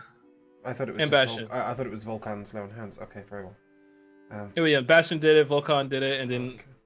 off screen, Lotharis also took a look. Very fine metallic threads to Then rest shut one of the wounds. and look after yourself. Okay. And I'll give him guidance as I leave in case he needs assistance in sleeping or perhaps in his explorations of what's going through a telescope. And I'll head downstairs. As you head downstairs, you Okay, see. guidance. As you go downstairs, you see Volcan, you see Goliath never seen before, and you see Olovia Bastion. Lovia, what's this? Oh, welcome back, Eva. I was worried that going down the shady alley into a shady portal might have taken you never to see us again. That This was is an my interesting husband, journey. Volcan. Oh, oh my. Pleasure, sir. As she says that, you see Volcan's like, I know that tone. Hello. You just have to shake your hand. Pleasure. I'm glad to see that you returned to Lovia's side. Yes, She was worried. so was I. She's For done now. well here. Has she? Hmm. I'm not surprised. I am a bit worried about getting killed. As you should be. Yes, Bastion and Volcan and we have our suspicions about Nicholas. Nicholas. The only thing is that if it were, and then this is more directed towards Sebastian. Hmm. If it were Nicholas, he would have had to have leave in the short moments where we last saw him to the moment where I called Rokan and heard the gunshots. I'm sorry, Alovia. Who might be Nicholas? Isn't that his name, Nicholas Gray? Yeah, but Yeah. who are you suggesting he might be? You said it might be Nicholas. Oh, She's working on a theory that the gunman that fired on Rakan and Zeltrin was Nicholas. Why? alright. So, this is a long list to go through. So, Gunman, red eye. Nicholas, he has both of his eyes, but Bastion noticed that one of his eyes are weakened. And the eye that's fine just so happens to be the same eye that's able to glow. Second, he's a red dragonborn. Vokon said that he Thanks. noticed that he might have had a helmet on that looked like a dragon, but he wasn't sure if it was a helmet to begin with. Second of all, because he's a red dragonborn, that means he has an affinity to flames, which is something that we've seen both in the previous shooting and this shooting. Also, we saw that tattoo on Casamine's hand. Bastion brought it up to him. He didn't really seem too indifferent. I don't think he might have been that worried that someone he's a part of his group is working for him. It wouldn't surprise me if the whole of the Horde worked for you and Tesla. Oh, and lastly, red is the color that's most difficult to see in the dark. So in the dark, red would have looked like just complete black. Did you know that? Color theory. You make a compelling argument, though. I fail to say why Nicholas would, with one hand, invite us to help him, and with the other hand, try and stop us from helping him. I think it's more so we're willing to help you in this aspect of opening an orphanage, but we're drawing the line at you investigating the Horde. Did we investigate the Horde? Did I miss that? Yeah, while you were out playing with kids and, hanging out with children, Bastion and I almost died. Ah, Violet. Well, that wasn't really investigating the Horde. It was more just being attacked by them, was it not? Although I suppose in some manner we were attacking them. We attacked them. Yeah. Yes. Yeah. Also, and then she's gonna pull it out of her breast because nobody can steal from that place. I got the key to a mansion. Well, that's good news. Oh my. Mansion? For the Provided to us orphanage. by, yes, Oh. provided to us by Nicholas for the children. Makes you wonder what might have raised the money for it, regardless, or how it was vacated. I visited the animal. And what did we learn? Okay, so Shady Alley led to Shady Portal, which led to Shady Organization. Yes. Got it. Very fitting. He's upset if you can't tell. They invited me. Do we need drinks? No.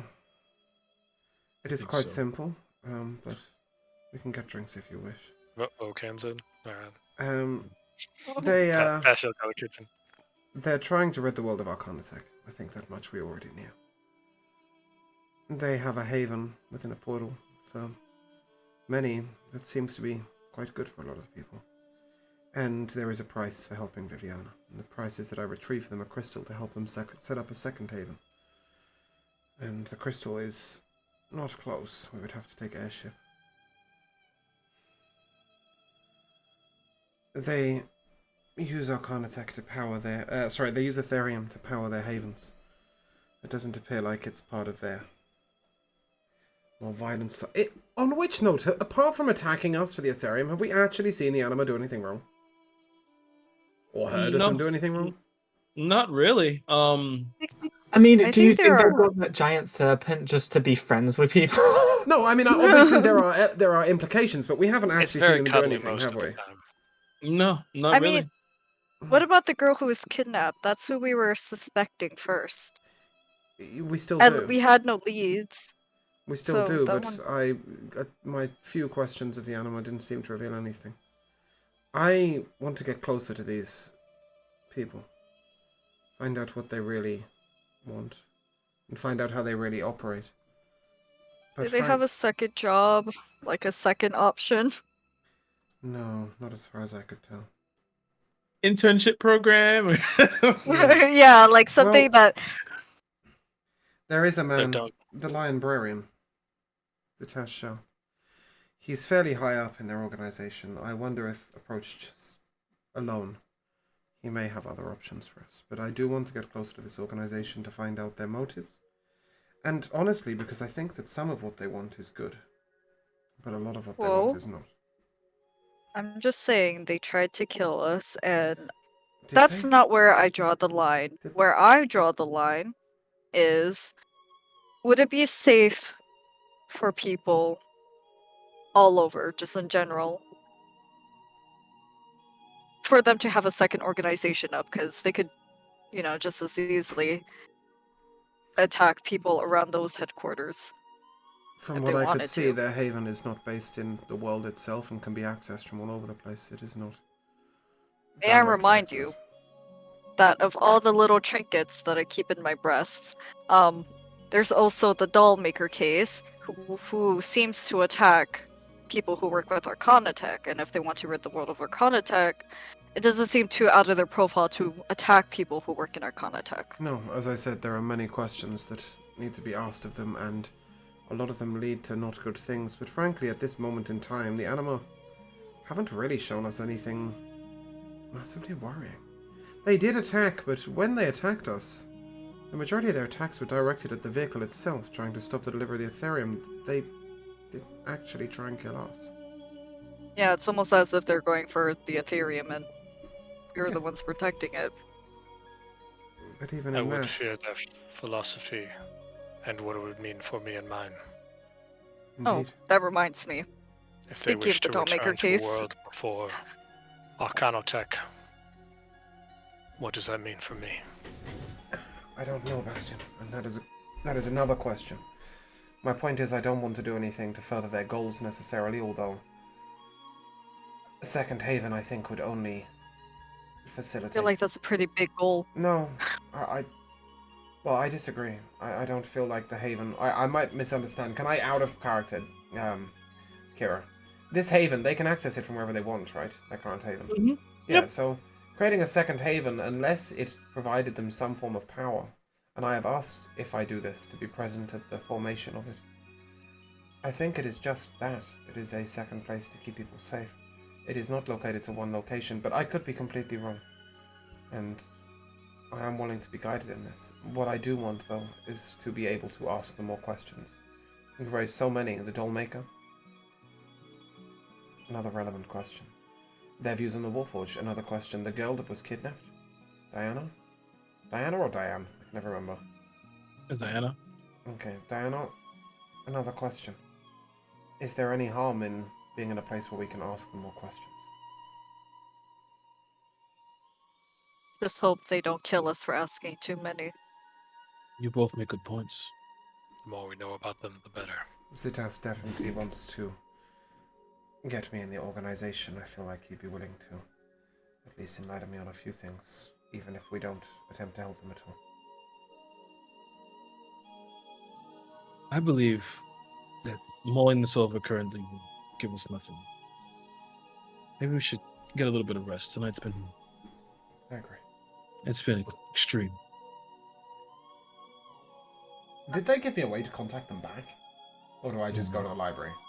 You can go to the library. They said they will contact you, but you can go to the library. No, Yeva doesn't like those terms. He would like to contact them. Alright, but on that note, I think a rest is a very good idea. And a pleasure again to meet you, Welcome. Yes. I see you've made the acquaintance of Latharis. Yes. How did you two meet? We met on the train here. Oh, that sounds familiar. Yeah. It's strange. I met Elovia on a train here. And Really? Bastion and Rokan. Did they let you? Did they put you like in the back because you couldn't fit in any? Only because of the shield. I don't know why they moved Rokan though. I still never worked that one out. Or Zeltrin, for that matter. Oh, I think he was just being weird. True. Why did they move was just Zeltrin? sat there. Why did they move Zeltrin? I never did work Well, that one out. Well, I think Zeltron had guns. let's do a 5-minute break, and I'll tell you all the break. We'll see you shortly. Welcome Oh, back. I don't know. Hello. Hey! As we come back, you guys are all waking up in the morning. It's a beautiful, bright morning. Oh yes, long rest. That's the thing. Long rest. Oh, My I should take a fair party. I had no spell slots for like 5 hours. Fair. Let's Lost 5 hit points. And let's go out and look for the newspaper. Before we do that, though, I would like to ask Bastion. Oh. Did you dream last night? And did you use the disc? Yeah. What did you dream of? A long time ago. Well after the incident from the first dream, when Peltast and Bastion were working at they were masons of a sort. They got a letter from their friend Asalam, who had gone into the Aarakocra city to study with their monks to try to achieve some level of enlightenment.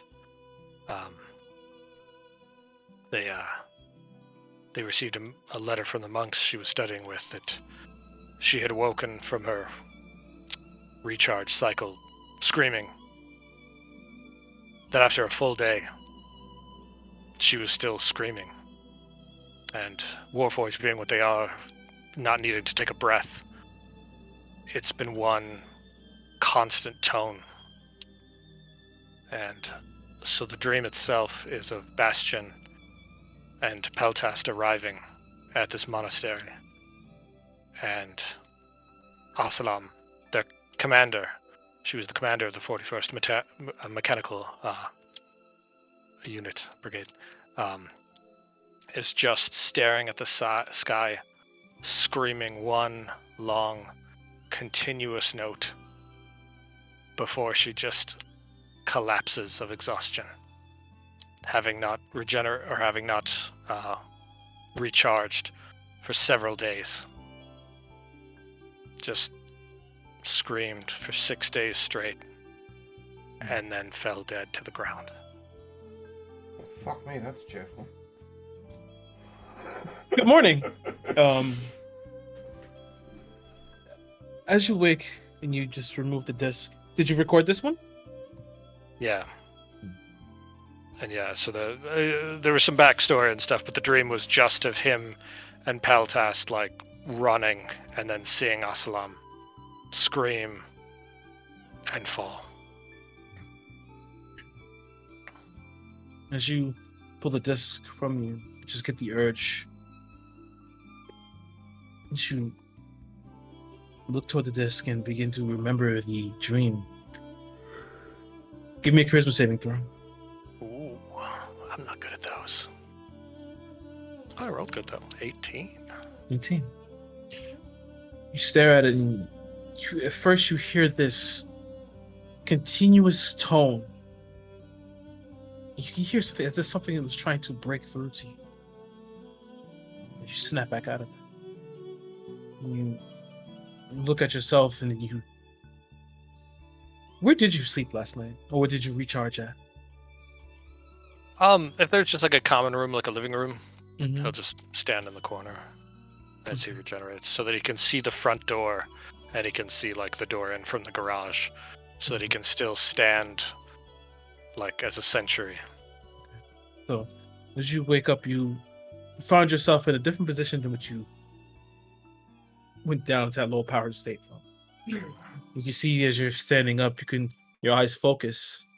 You can see Zeltron standing up, kind of clutching his ribs and looking towards you. What the hell, Bastion? As you look What to your happened? right, you see your fist is through the wall completely. Never happened before. I'm sorry. I will mend it. Yeah. Don't want whenever Viviana wakes up to come kick our ass, all right? Oh, Jesus. Do not want to be bad stewards of her home. Yeah.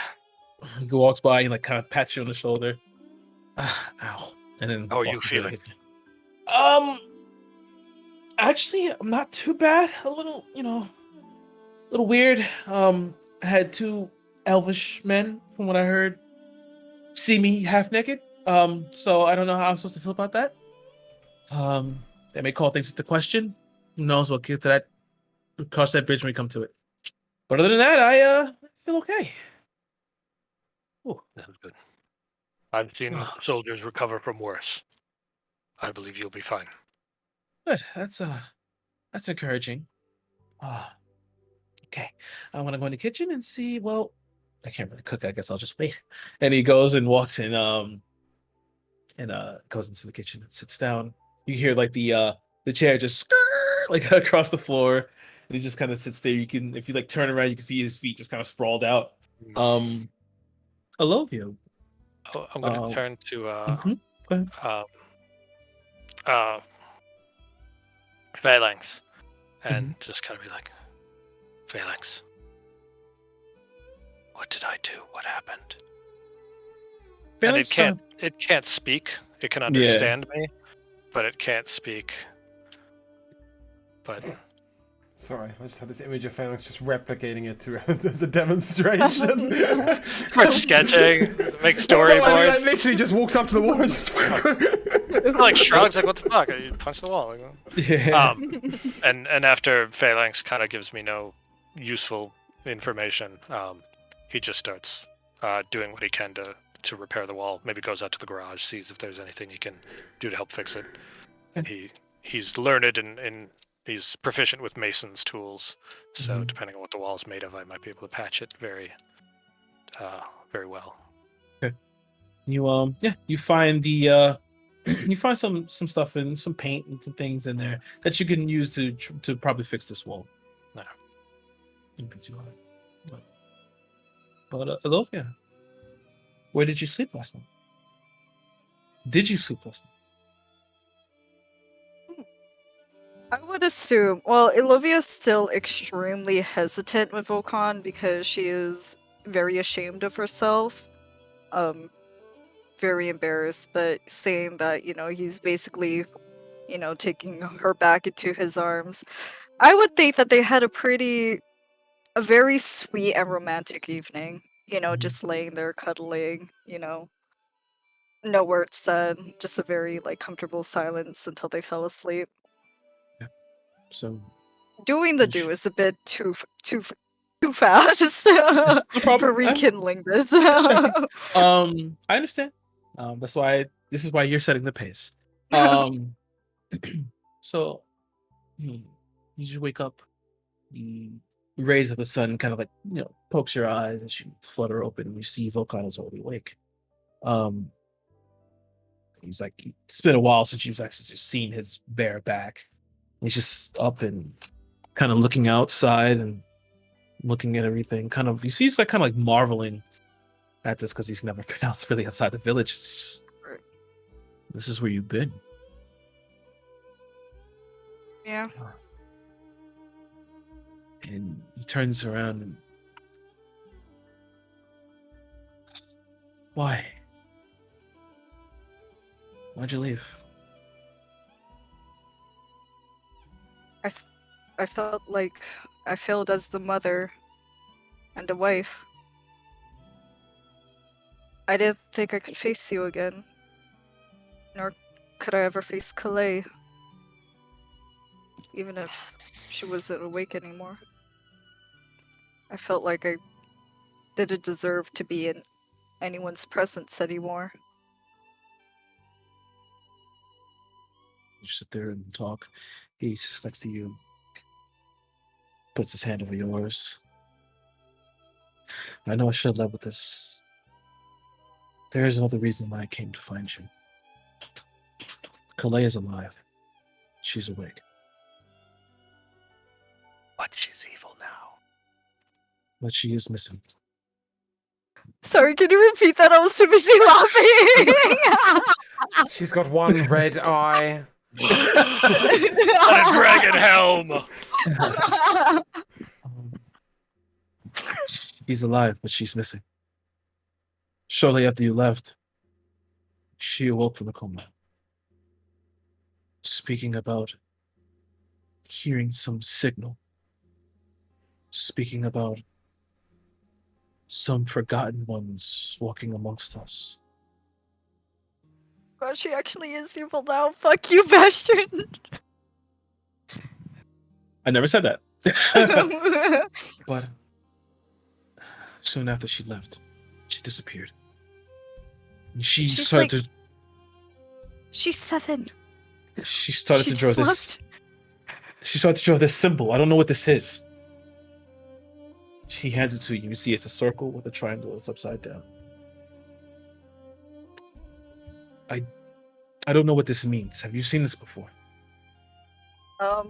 Does this relate to the dollmakers? No, it's we were in the house and it was the symbol on the window, right? Okay. I believe so. Wasn't it also She inside just the left- box? It's more like she disappeared. She's 7. Where could she have gone? I have no clue. But soon after I got your letter, and I had to come find you. Yeah, Olivia's getting up, getting dressed. I don't know where to start. I figured the best thing to do is to come find you. Seen that symbol before. You have? Yes. I've also heard that saying before, which is extremely creepy, in my opinion. Also the fact that she disappeared when she's 7, you know, in a very snowy mountainous area, that also obviously freaks me out. And did so much shit has happened. Did Rokan ever tell us about the incessant noise? No, that was in the letter, right? That Jethro was hearing? I'm sure I told you guys about it. Well, okay, well, regardless, it was in the notes, so yeah. Also, we're actually staying here originally because we were supposed to find a man named Jethro. Jethro left us a note saying that, well, he heard some ringing in his ear. So, No matter what, I could never understand what she was talking about. And I mean, when she woke up, it was like normal. But as the days continued, she began to experience these things. And I tried to get some of the healers to help us. And I don't know. And then she disappeared.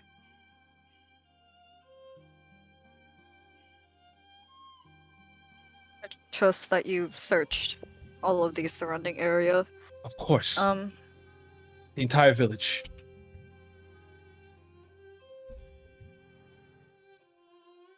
Was she ever magically inclined? I mean, she was a special Wait. child like you were.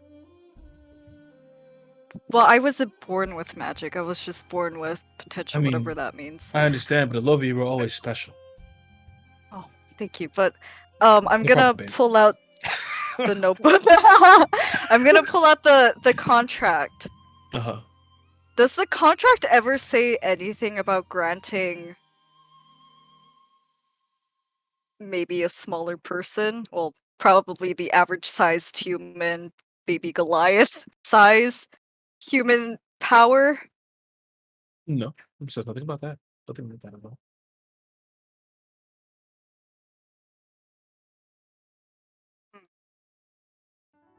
Alright. I'm going downstairs. I'm assuming that Vokon's following in. If not, Yeah, I'll he's just gonna put his shirt on and head on downstairs. Who's downstairs right now? I know that Zeltrin. Oh, Zeltrin's downstairs. Zeltrin, did you put the hole in the wall? I told you not to use guns in the house. What the hell? I got shot yesterday, and now I'm being. And you're accused? already causing trouble. That wasn't me. We can never keep our eyes off of you. Oh my god! I should just get shot all over again. I should just say, just stay and sleep. Not even. Hey, Zeltrin, I'm glad you're back, but no more using guns in the house. I didn't use a gun. I'm half naked. Where'd I get a gun? I don't know. You get a lot of things that you're not supposed to. That's why we got you a harness. And tell the truth. Did you ever do anything weird to my body? I don't think so. And what about that other one? The other Now elf guy? that's the one you should be suspecting. Oh God! Oh, I'm not there. I'm not there. Not sure about the other guy. I wasn't here. and as you said, no, I did not do anything weird to your body, unless you meant heal you. Thank you very much. He's also not there. If that's alright. Oh, what the fuck? Yeah, Okay, I'll get he's there. there. You haven't asked me where I am yet. You Okay, tried fine. it. You I tried it. tried. We'll rerun that. Okay. Giving Zeltran probably a little lecture, but then she's going to hug him because she is glad that he is okay. As you hug him, he's Olivia. There's a big Goliath staring at me. And Oh, yeah. That's my husband. Oh, He helped this save man. you. Yeah, me and Olivia are just friends. We're just friends. I don't want no trouble. It's okay. I'm vocal. Zeltran's had a pretty rough life. He's a good kid though. Elovia's very flustered. I'm flustered because I can't fucking speak. She's very flustered because A, her child's alive, and B, there's a 7-year-old Goliath saying weird, creepy shit somewhere in the world. Wow. But yeah, she's gonna try and make dinner, or not dinner, make breakfast. Okay. Yeah. Vulcan will, as you do that, he'll wash his hands and start to help you like you did at home. And we will go to Yeva. What are you doing in your morning? I think we probably talked until 5 or 6 o'clock in the morning. Okay. You would think it would be interesting, but no, I'm checking on how each plant is and how it's been cared for and all that sort of stuff. And then, Here's the notebook. And then beyond that, explaining the case of Viviana and how it's not only, it's important to him because it's Viviana, but also, we've seen plenty of people in comas and we've never not been able to wake them up again. Normally that's just a sort of a mind healing. It's fairly standard, sort of cast a greater restoration and fuck off. So it's very, so we would have had that discussion, and hoped to take him to the hospital in the morning and also talk to him about the animal. And then sort of fallen asleep at, 6 o'clock in the morning. So yeah, we're just simply not up yet, in our respective reveries. Okay, that's fine. So you guys are in your respective referees. That's fine. So welcome to Rakan. How you feeling? Rough. As you should. Yeah, I mean, we took a long rest, right? Mm-hmm. Okay, good. Yeah, I mean, I'm pretty rested now, but still a bit bruised. I'm gonna get up and get dressed, and then I'm gonna do something I've not done before. Okay. What? I'm gonna sit on the bed, cross-legged, with my quarterstaff, over my knees, and close my eyes, and I'm gonna have a one-way conversation with my dad, knowing that he won't respond, but just wanting to. You say? Not specifics. I'm just saying to him, along the lines of, what does he expect me to do? Rokan's just feeling very the shock of almost losing Zeltran is making him worried about why he's there, and then seeing how Yeva is making him think is he thinking about it the wrong way? Should he be as extreme as he sees Yaver as?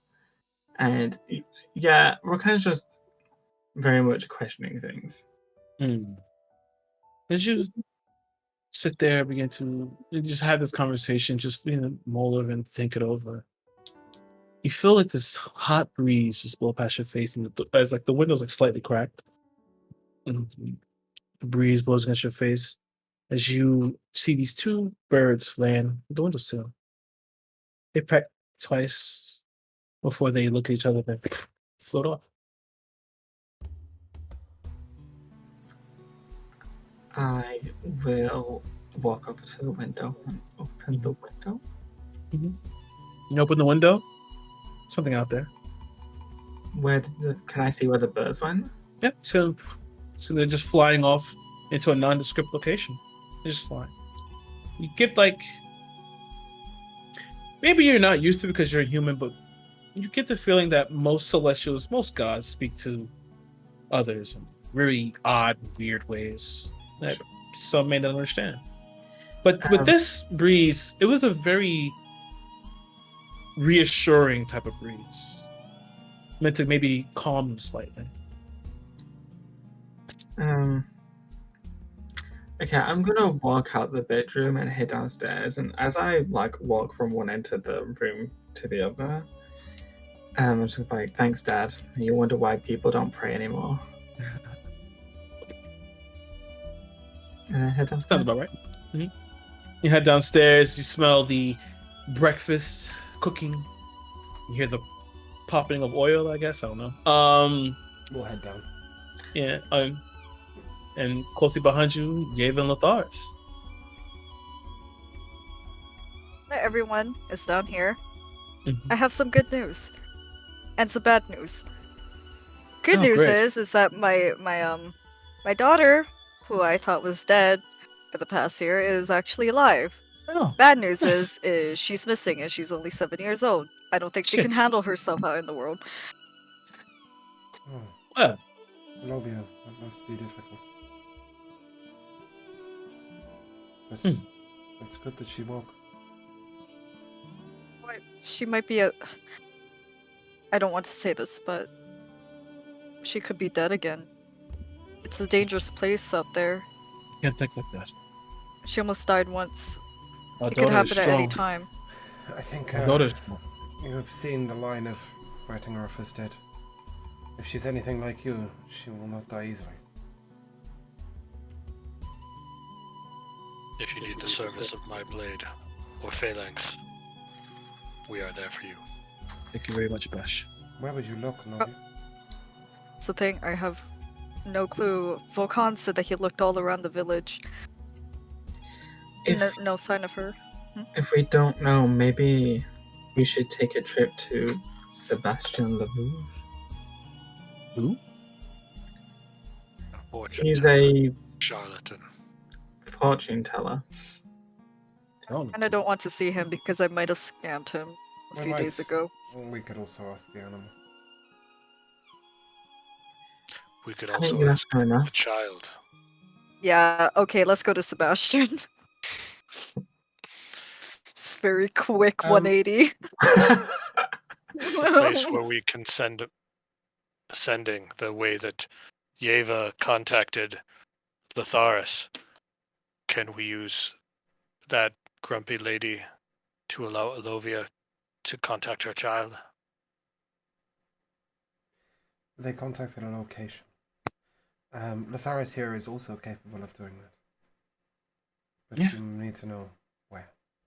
Exactly where. No. My apologies, I thought it was centered on an individual. Alovia, I understand that this must be your primary concern.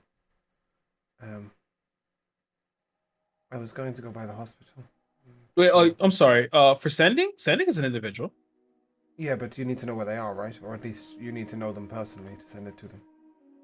Yeah, I believe so. Let me just double check. So, I think in you the do case need of to the woman in have the an idea post of- office who's sending, she's sending messages, she's sending to a location, right? As well as a person. So that's how she's doing it to someone she doesn't know personally. But if You either need to know the location and the person, or you need to know the person personally. Well, she used you as a bit of a what's As the a word I'm channel. looking for? Yeah, pretty much. That's what she used you for. I mean, it's a possibility it could work, but because just by how sending works. What are the Uh, logistics of knowing them personally? If Elovia tells your thingy, Atharis. him tells him a bunch of information about her daughter, does that mean he then knows her personally enough to send No. it? Not really. Like it's really weird there, Okay. but for what I guess it says creature with Yeva which did. you are familiar. Yeah, with your familiar, Oh. like it could possibly work. Lord Atharis is more. I'm sure you'll be willing to try for them. I have no problem. Besides, daughter, I have no trouble. Please, explain her to me. Do you have any effects of her? Volkan, do you have any? Oh, sorry, we don't really. I would provide a photo, but we don't really have those. Where I'm from. God, that's really hard to describe. Like, I don't know. She looks kind of because like, if you know somebody personally, how would you describe them, right? Start Somebody's simply, like, Olivia. Start with physical characteristics, and talk to me about how she was as a child, how she was emotionally. well, they say that toddlers have their personality developed at around the age of 3, so she's always been very hyper, playful, energetic. That's the word I'm looking for. Very energetic, but she was also very happy. She had a lot of friends, very outgoing, compared to me when I was her age. She had short hair. She was probably of average height amongst her peers, so like probably I don't know what an average height for like a 7-year-old toddler or not toddler child is. In Goliath terms, 5 foot, 4 foot, Probably 5 somewhere foot. around there. Short hair, dark, kind of like mine. She had Volkan's eyes. Her nose shapes was more similar to Volkan's.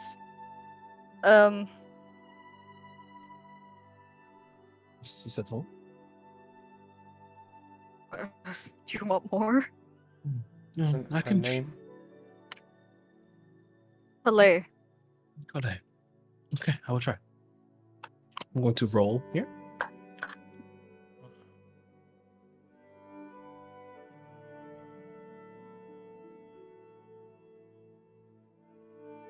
Let's just see. Closes his eyes. Begins to concentrate. It begins. Kale.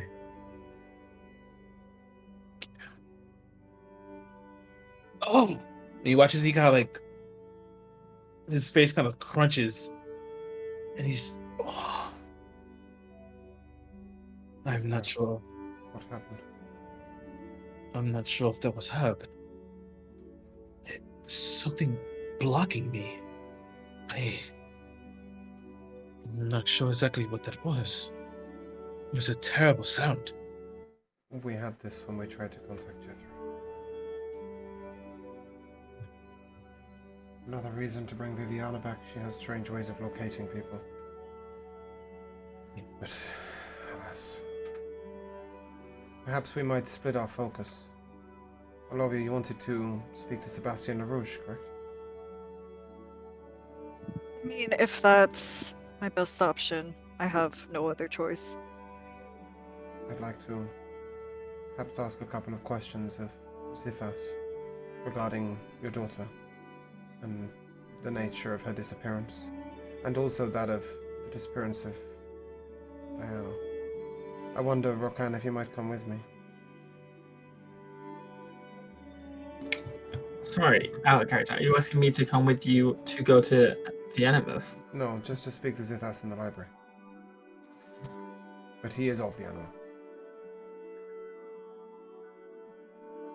But I don't know that, right? No, I've told you. Yeah, he told us. Very well. I don't know if he'll share any information while you're present, but it might be worth it.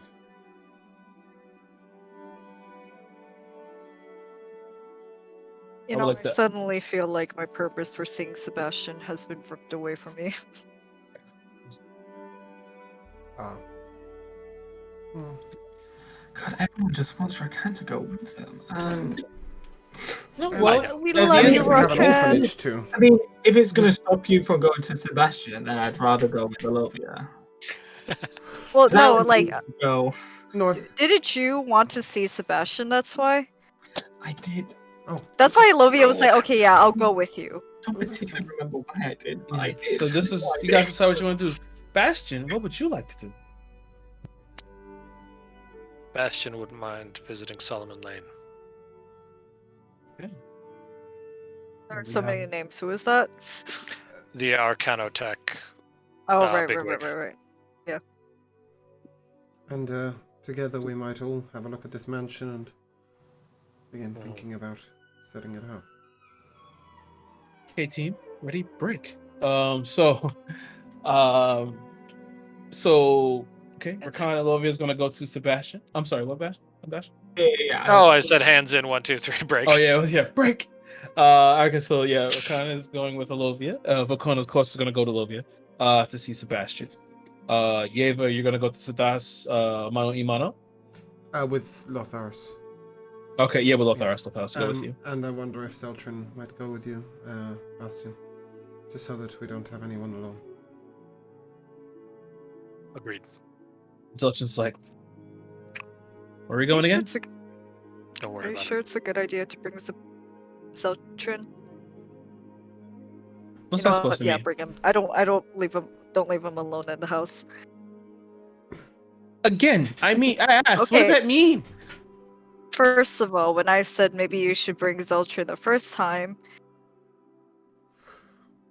No, when I said maybe you shouldn't bring Zeltrin, I thought that you might need more rest. Oh, But then I realized it wasn't a good idea to leave you in the house anyway. there it goes. Okay, Word I'll up. go with Bastion. Okay. Stitcher is becoming better and better at repairing biologicals. And I'll pull out my little mechanical spider. Has Get its that little thing away from me. thread. I don't like spiders. Stitcher has saved more than one biological life. Oh God, I don't even like the way you say biological life. Okay, all right. I'm a tiefling. Might I take the key? Lotharis might Oh, be able to yeah. set up some stuff. Yeah, I had put it on the table the previous night. Speaking of which, newspaper. Yes. Oh, okay. We have 2 cars, correct? Yeah, any murders? Yeah, Correct. you have Yes. the Phoenix and you have the Viviana's car.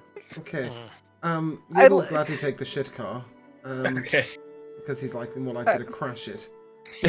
But Ilovia, where did you want to go? To Sebastian? Do you know where Sebastian is? He was in Lohang, right? Yeah. Yeah. Yeah, that's very much not the direction of the library. And Solomon Lane is also... the 2 drivers are the 2 people that don't... Do you fancy your first driving? Fine, Ilovia. He's been learning. Yeah. Okay. Perhaps you I might mean, take I Viviana's drove- car. I drove from Sebastian's to the ID place, which reminds me, I gotta go back there. At full speed, so I think it'll be fine. Okay, if you want to take that car, then perhaps Bastion might drop me in at the library. Library. Okay. Agreeable. Okay. So Bastion goes ahead and drives to the library, and Lovia, Volcan, and Rakan get in the car and head to the Lohang, where Volcan sits in the back. What is this now? Oh. This is Volcan speaking, right? Yeah. Um. Don't you hear the deep sexual chocolate voice? No, go ahead. There's going to be a lot of things that you're going to see that you don't understand. This is just all a part of the way people live. It's called Arcana Tech. It's technology mixed with magic. Interesting. Okay. So Um, there's going to be a lot of these things, but this is called a tarot car. Oh, interesting. And you know how to operate this thing? Nope, but let's go anyway. Oh, I love the idea of wielding a car. That's exactly what Alovia's about to do. and you Hey, that's drive off? exactly what I did session 1 when that car fell on. Oh, Um, you did a little bit. You Yeah, did a you're little bit wielding car. it. Yeah, and guys head off and drive to Sebastian's. Bastion, go ahead and drop off Yave and Latharis at the library. As we're in the back of the car, I'm literally telling Tavlaris, I can drive one of these. You're lying. I don't believe you. I can. Very slowly, but I can. I To believe be you, fair, Nelson. the engine drives. You just operate it. Precisely. Well. This is why I do not believe Yave knows how to drive this thing. We made it. A long journey, too. That's why Sure. the Germans say, Ich It fahre. might have been shorter if Bastion was driving, but he needed to rest. So you're telling me you turned the wheel and hit the gas pedal? Yes. You sure this thing doesn't misty step somewhere? That's not considered driving. No, it just travels. Anyway. Okay. I promise you. I'm getting used to this Arcana Tech stuff. Look, I've got one of these, and I'll take off my drift globe, and it'll sort of light around. And see, very I useful. think that you're gonna say, and I'll take out my gun. Oh yeah, one of them too. Take out my drift globe. Yeah, and show see how it this. just Toss back a goes gun. around at my command. Interesting. Okay. All right. I can't wait to tell my husband this. And, you guys get off at the library, and Bastion heads off to the Incarnate Collective. I will start with a little weird one. You guys make your way over to, quite. There were some tricky parts there. You can see Vakan in the background, kind of just as like you make these turns, a little rough, but you get around there. You're obeying the traffic signals. You've seen Bastion do this. You got this. But you finally make it to Sebastian's. The same, larger, like the same tent. As you enter, and it gets larger inside, and you can see him just in the back of the counter. Ah, so you have returned again. Last time you left, that was quite rude. What you're talking about? No. I know you remember. I can see it in your eyes. You remember. No, I don't. Who are you? Okay, I will talk to you, young one. What do I have the pleasure? I'm gonna take out the business card he gave me all those many moons ago, which was probably only like a week ago. In cast time. You gave me this once. I'm gonna hand it to him. Thank you. Disappears. We've come to ask you your help. Ah, so what do you need from Sebastian Lelouch? To find someone. Looking for someone. Who might it be? Don't tell me. Tell me. Who? Do you not know? Do you want me to try? Sure. I will attempt. This- Let's see. This is a test run to see if he's good or not. Well, the whole reason why Rakon wanted to go see him was to see if he really could. Yep. He rolled really high too. It's not for you. That's for you. Your daughter, Calais. She was attacked. Animals, wolves. She was in a coma. This man here is your husband.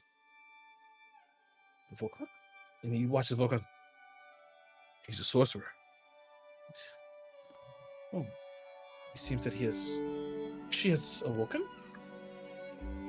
So you look for. How close am I? Don't tell me. I'm exactly on target.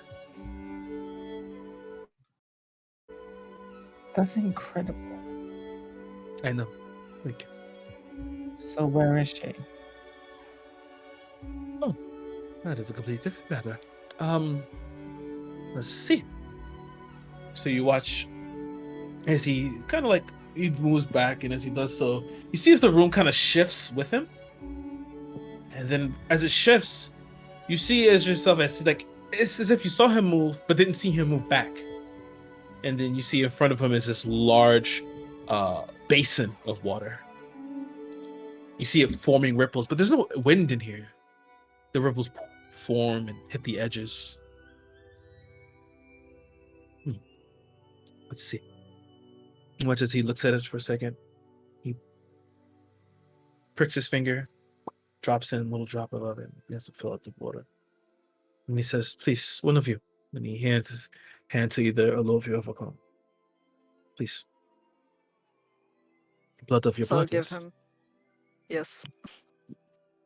And as you hand, you see he just slightly pricks with a knife. Just a little bit. He squeezes the tip of your index, the blood, and they mingle inside. As it begins to kind of spread out like this, the water turns completely red and then it goes black. And you watch as he. Miss, are you ready? Dunk your face Yeah, in the what? water. Dunk your face in the water. Quick question: why do people always pick blood from the tip of the fingers? Why that spot? Would you rather take it on your wrist? I mean, it hurts y- more. You've yeah. got a lot of nerve endings in the tip of your finger. Yeah, You're like gonna you be have a lot of painful. nerves on the tips of your You fingers, really go so for the it back hurts a of the lot. arm because there's very little Yeah. vascular tissue. You want to find your it's more daughter or weight. not? Are we going to talk semantics? Face in the water. I was just wondering why they always do that. I always hate when they go for the palm because the palm takes forever to heal because you keep moving You it. keep moving it, moving And you it. can't not, so you're going to keep breaking the scab. I always hate in TV movies when they go for the palm. You dip your face in the water. Let's see. The water's cold. And as you dip your face, you expect to hit the bottom, but you don't touch a bottom. You just begin to continue going to this blackness, this void. You open your eyes and you expect to feel this rush of water, but nothing. It feels as if you're just falling into this pit. Just cold, sheer coldness. And as you're beginning to fall lower and lower, this white light begins to evaporate before it spreads outwards. And at first, you see the mountains in Avashon. You see the village in the horizon. It's been a while since you felt the snow under your feet and the flurries hitting your face. It's refreshing. You breathe out, your breath just in puffs of steam. As you begin to focus, your eyes dart around, looking at the tops of trees and over the mountains as the sun is slightly dipping below the peaks. Your eyes focus as you see a small form running through the snow. It looks familiar to you. You see she's running. You see Kale running through the snow. You step forward and it's as if you commanded it, as if you've used some magic, but you step forward and you are in front of her as she runs through you as if you're not there. You feel her pass through you. You feel that pit in your stomach kind of fall. You turn as you see this door stretch open. You see this purple energy crackle. You see as she steps and stops in front of the door. And you look as you see stepping out from that door a warforged. Eyes azure in color, glowing blue. You Eyes, see as she right? steps forward. Both eyes, right? Both eyes. Both eyes. Okay. You watch as she steps forward. And he opens the cloak.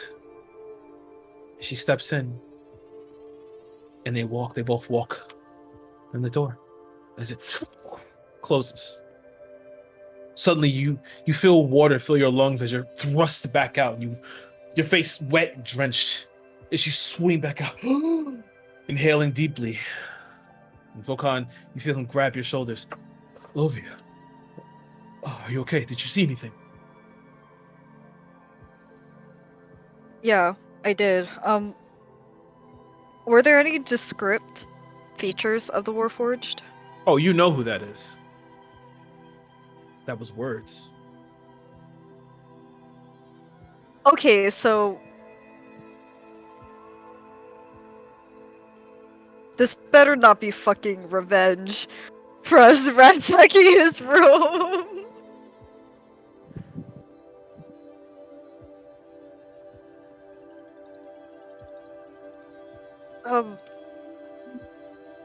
Alovia's in shock right now. Volkan kind of like takes you to the side, and he's like holding you. You watch as he kind of pulls this like nice little cloth from his just from like underneath his like his plate, and begins to kind of like rub your face, so you can kind of just dry you off, and like pulls your hair back and starts to dry it off and like tie it off for you, so it's not in your way. He finds a seat and like, here, sit. LaRoche looks. She says, "It seems you saw something good, well, perhaps something terrible." We have to find Bastion. Before you leave, Okay, bye. 350 for the reading.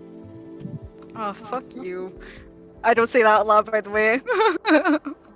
A lot of As long as I things get that I paid. say out loud shouldn't be. Everyone's okay with that, right? Yeah, I'm good. Because not you. Shut up. Please, not in front of your husband. Hey, I wasn't married because of my otherworldly ladylike poise. Yeah. Takes the gold and shoves it in his sleeve. Have a good day. Unless you want another reading. Ask. What other reading? I'm not sure. Do you need my services, or are we done? What are your services? I am a diviner. I am a fortune teller. Do you need your fortune told? How far into the future? Well, it depends. Depends on what the cosmos want to show me. Depends if it's strong enough. So there's no guarantee. There's no guarantee in life. You should know that above everyone else. Very. Yeah. Oh, sorry, go on. Sorry. Have you ever thought of using your forces for good? Oh, I've heard that speech before. Maybe. I'm just wondering what your answer is. Depends. I've done the good thing. I've done the bad thing. Right now, I like being in the middle. Your gift seems to be a very fickle thing. Must be very frustrating. Could be. Yeah, I will maybe take not as your word. frustrating as your father. Excuse me? Oh, nothing. I said nothing. What about my father?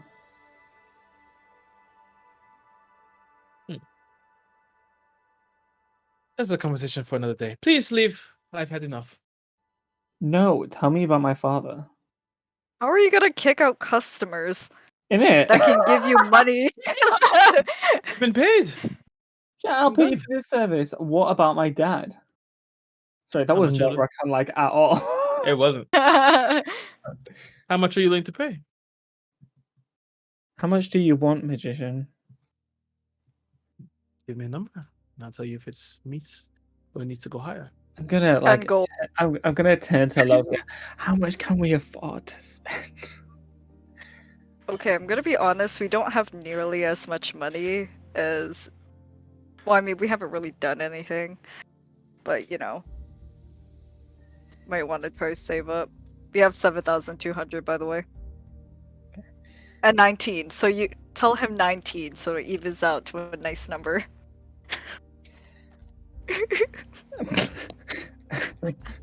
You have the 1,300 gold we found in the truck in there? I don't think I do. Great. Oh, 13,000. Make a deception check. We don't have that much. Deception? I ain't lying. You said 13,000 or 1,300? 1,000.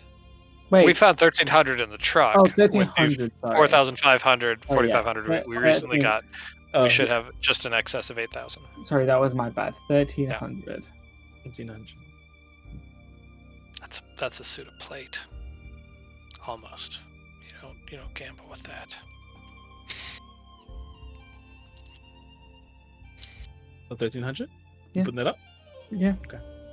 Let me see it. Present it, please. Do we have it on us? Alright, I'm gonna... I do. Well, technically, I do, in terms of D&D Sure. rules. I am going to reach into the sweatiest parts of my boob and pull it up for him. The under boob. Yeah, basically. You hand it to him, he's just like, It's like slightly, Moist. it's a little moist. well, thank you for your bosom money. You're blessed to have my bosom money. It smells like sweat and blood. Have you been You didn't care bleeding what it recently? smelled like. Oh, I'm a woman. You can't ask a lady if she's been bleeding. Have you been recently. killing things recently? Look, you got your money.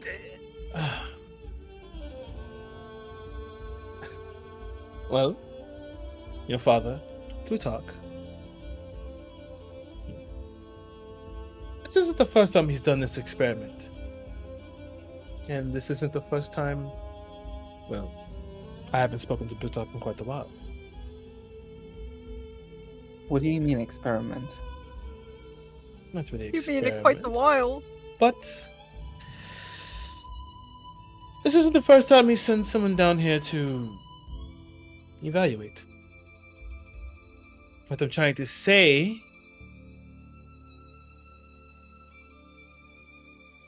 is that there are more like you. I have a question. Yes. To you, Kira. Oh, what's up? Because we've not actually really talked about this. Honestly, in my head, I always thought that like what Rakan's doing is almost like a rite of passage that gods do. Mm-hmm. Is that where you're going with this, or is that not where you're going with this? Not where I'm going with this. Okay, fine. I Back mean, that could still be what Rakan believes. okay. That didn't actually come through on stream, but well, that's fine. How have you spoken to my father before? Do you really not remember me? What are you talking about? I met you once on a train. Interesting. Oh. Well, Do I sense a power from him? Like a power that is much, much greater Make an insight check. than your measly little wizard man. That's a 15. You definitely do. Okay. No, Rakan. Well, does Savras bring anything ring a bell to you at all? I don't know what the Savras are. Savras is my name. I thought your name was Sebastian. So you're a liar. That's what I tell you. But my name is Savras.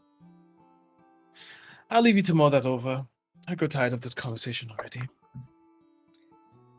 Okay. Okay, so this is like some deity god thing that's actually like the weird uncle that you see like maybe once a decade, and he's like, "Oh my god, look, you've grown so much." And he is again a deity, the weird uncle, and he's begging mortals for money. Had to get my kick somehow. Fair enough. I'm going to slam my quarterstaff on his counter. What is your connection with my father?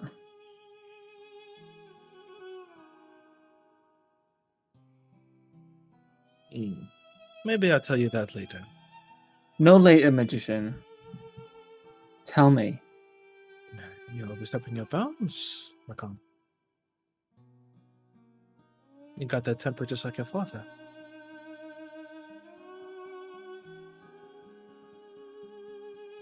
Either way, it's time for you to leave. And he watches, he waves his hand, and you're outside.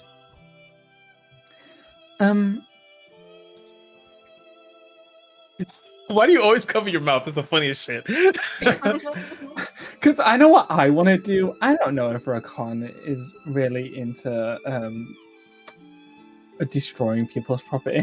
Oh, Elovia is. Oh, it's not there anymore. It's gone.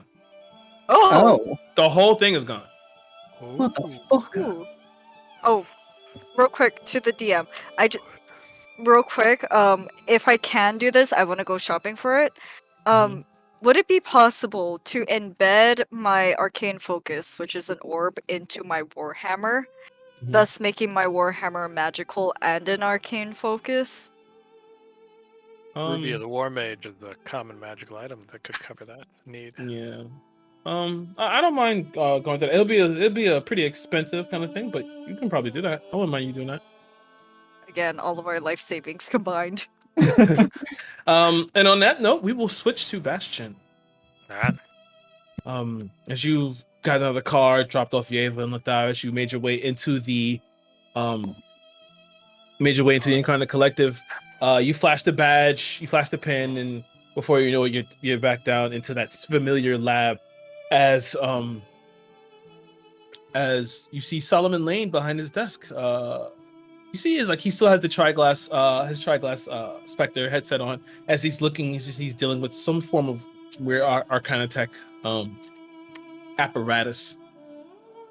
And before he kind of hears you approaching, he looks up. Oh, welcome back, Bastion. Thank you. I have done as you have requested, and he'll produce the disc. He takes it from you. Well, we should examine this now. So you watch as he gets up and leads you over to this area where it's a wider area with the you see this large, it's just like a large wall. You watch as he walks forward, and as he swings his hand around, you watch as he hits a button, and from it this other disc spawns up. It's a little slightly bigger. It looks like it has like a small little recess. He places the disc inside as the it begins to glow on the outer edges, and you hear this hum as it expands outward. You watch as it turns like vertical, and then it forms this picture on the wall, and you get to see your dreams play back. And as you sit there and watch,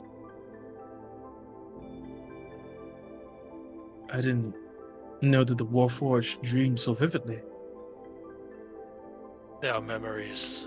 They are but different.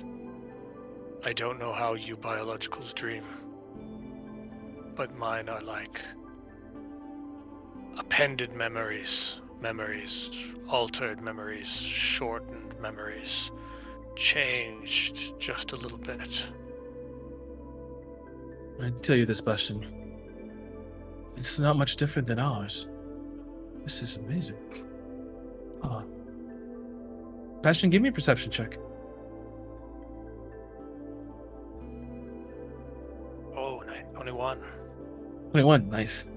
As you're both watching, looking it over, You then see a quick glitch in it, and it kind of like catches you off guard. What's wrong, Bastion? Did you see something? I believe your recording device malfunctioned for a moment. Impossible. You watch Play as it he, back. and he goes over to it. You watch as he drags his finger on the disc, and it begins to like, it has like a little red glow following the green as it swirls back. You watch the dream rewinds, and then you see the glitch again. You just, There. Uh, Did you see it? yes, you did. Interesting. Give me a second. Rewinds one more time. He watches. He takes his 3 fingers and begins to rotate slowly. He slows it down and gets to where the glitch is. You see, like, it's just the dream kind of like fades away slightly. You just see this black mass, and then in the middle of it, you see what looks like this large machine-like entity in the center. What in the world is that? She look at it. Heard of what? You ever heard the name Xylos? No, I never have. But Never mind then. So something weird. Something else weird. You watch as he takes another disc and puts it to the side, and he begins to turn them at the same time. And then you hear this piercing. It's like this piercing sound. And you recognize this sound. You recognize the sound as a signal that some of the other Warforgers will continue to do. But then you hear something deeper behind it. You hear a female voice. You hear it say, "I'm almost here.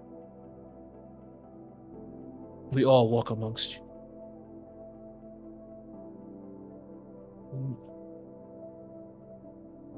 And then I'm gonna look at Solomon Lane to see if he's hearing it as well.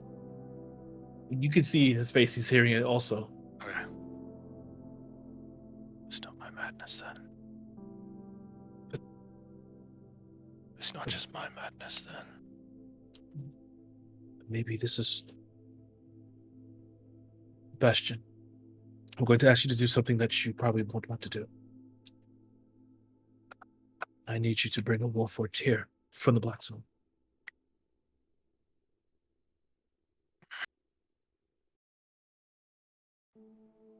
Why? We need to know if this is what's going through all of them. This could be the key to solving their madness. We'll do all that I can. Good. Let's get to the bottom of this. I have consigned many of my own to the Black Zones. I would like very much to... I would like very much to take one out to help him. Let's try. Let's see what they dream of. And on that note, Dave, I'm sorry, but I think you should end. I mean, we've got more time to think about Yeva's cool thing. This too. You come to MVPs. I'm going to start with Lavi. While she eats fruit roll-ups or Twizzler or whatever that is. It's Twizzlers. Oh, okay. I would need to say, Bastion just completely ruining the moment where Vokan reveals that Kalei's alive by saying she's evil now. And then it turns out that she may actually be evil It now. didn't do that. Miyago did that. That's different. That was so funny, but it ruined was the hilarious. moment so much. I love that. That was great. There's a lot of moments where, like, the moment was just ruined and it's just fucking hilarious. but that was probably the top one. That's hilarious. Bastion. Yeah, go. I actually I really liked the Oracle pool. That was my note. The pool that the Sebastian had. Just the description of that. There was kind of a very cool element of like, you know, going into the pool, but the pool being obviously more than what it seemed to be. That I really appreciated. Yeah, that's what I wrote down. I'm going with Oracle pool. Cool. Jasula.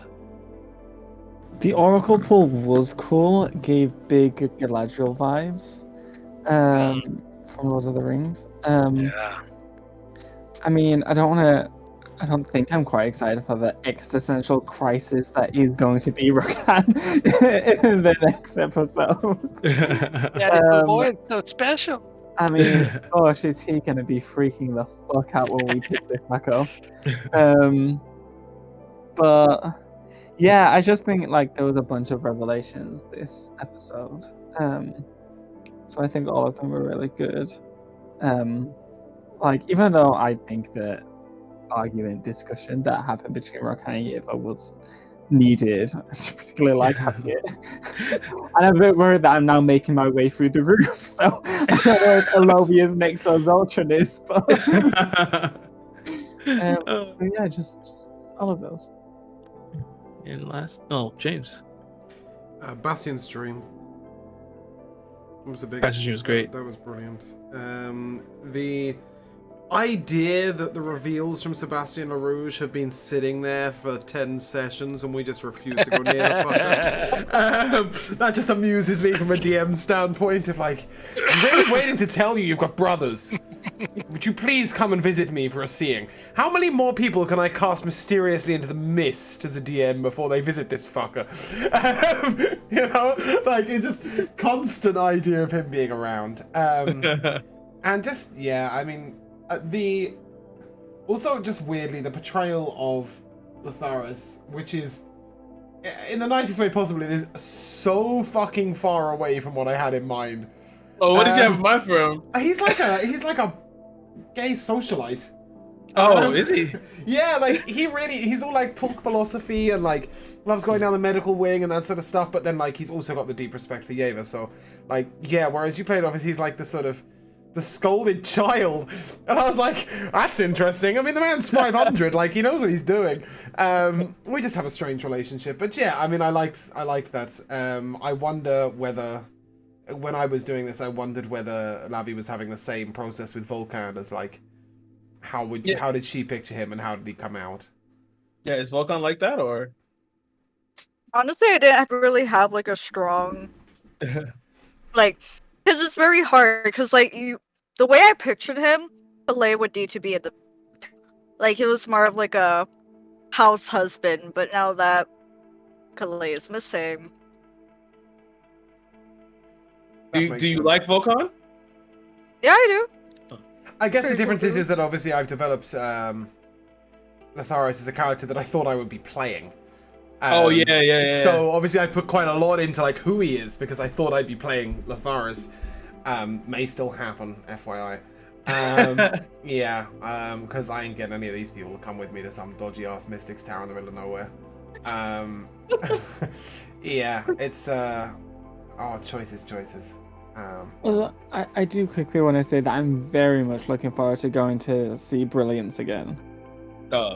Yeah. Okay, Ilovia's not gonna brilliance. Ilovia's gonna be in a blind rage. Like this guy took my daughter. You know, like she's gonna be angry. Just a warning. Yeah, well, that's It's okay, because when we pick back up, Rakan's gonna storm off anyway, so you can be angry with your husband and not affect me. Kira, your MVPs? Yeah, this is another great RP episode, and yeah, to Revelations, you guys finally went to go beat Sebastian, which was hilarious. I was like, I'm just gonna leave him here. They'll talk to this guy eventually. I mean, even though you guys have a whole bunch of other shit to do, but yeah, it was just Revelations. the story's moving forward, and now some of the dots are starting to come connected a little bit. But then there's also more shit that's expanding now, which you guys will eventually see, which is great. I just can't wait for future episodes. Yeah. So I can give it all you got. I think there we will end. Thank you so much, guys, for playing. Thank you, Kira, for providing the session. Thank you for being here, people. And if you guys would like to say goodbye, Goodbye. Sweet Auf dreams. Wiedersehen. we shall end there.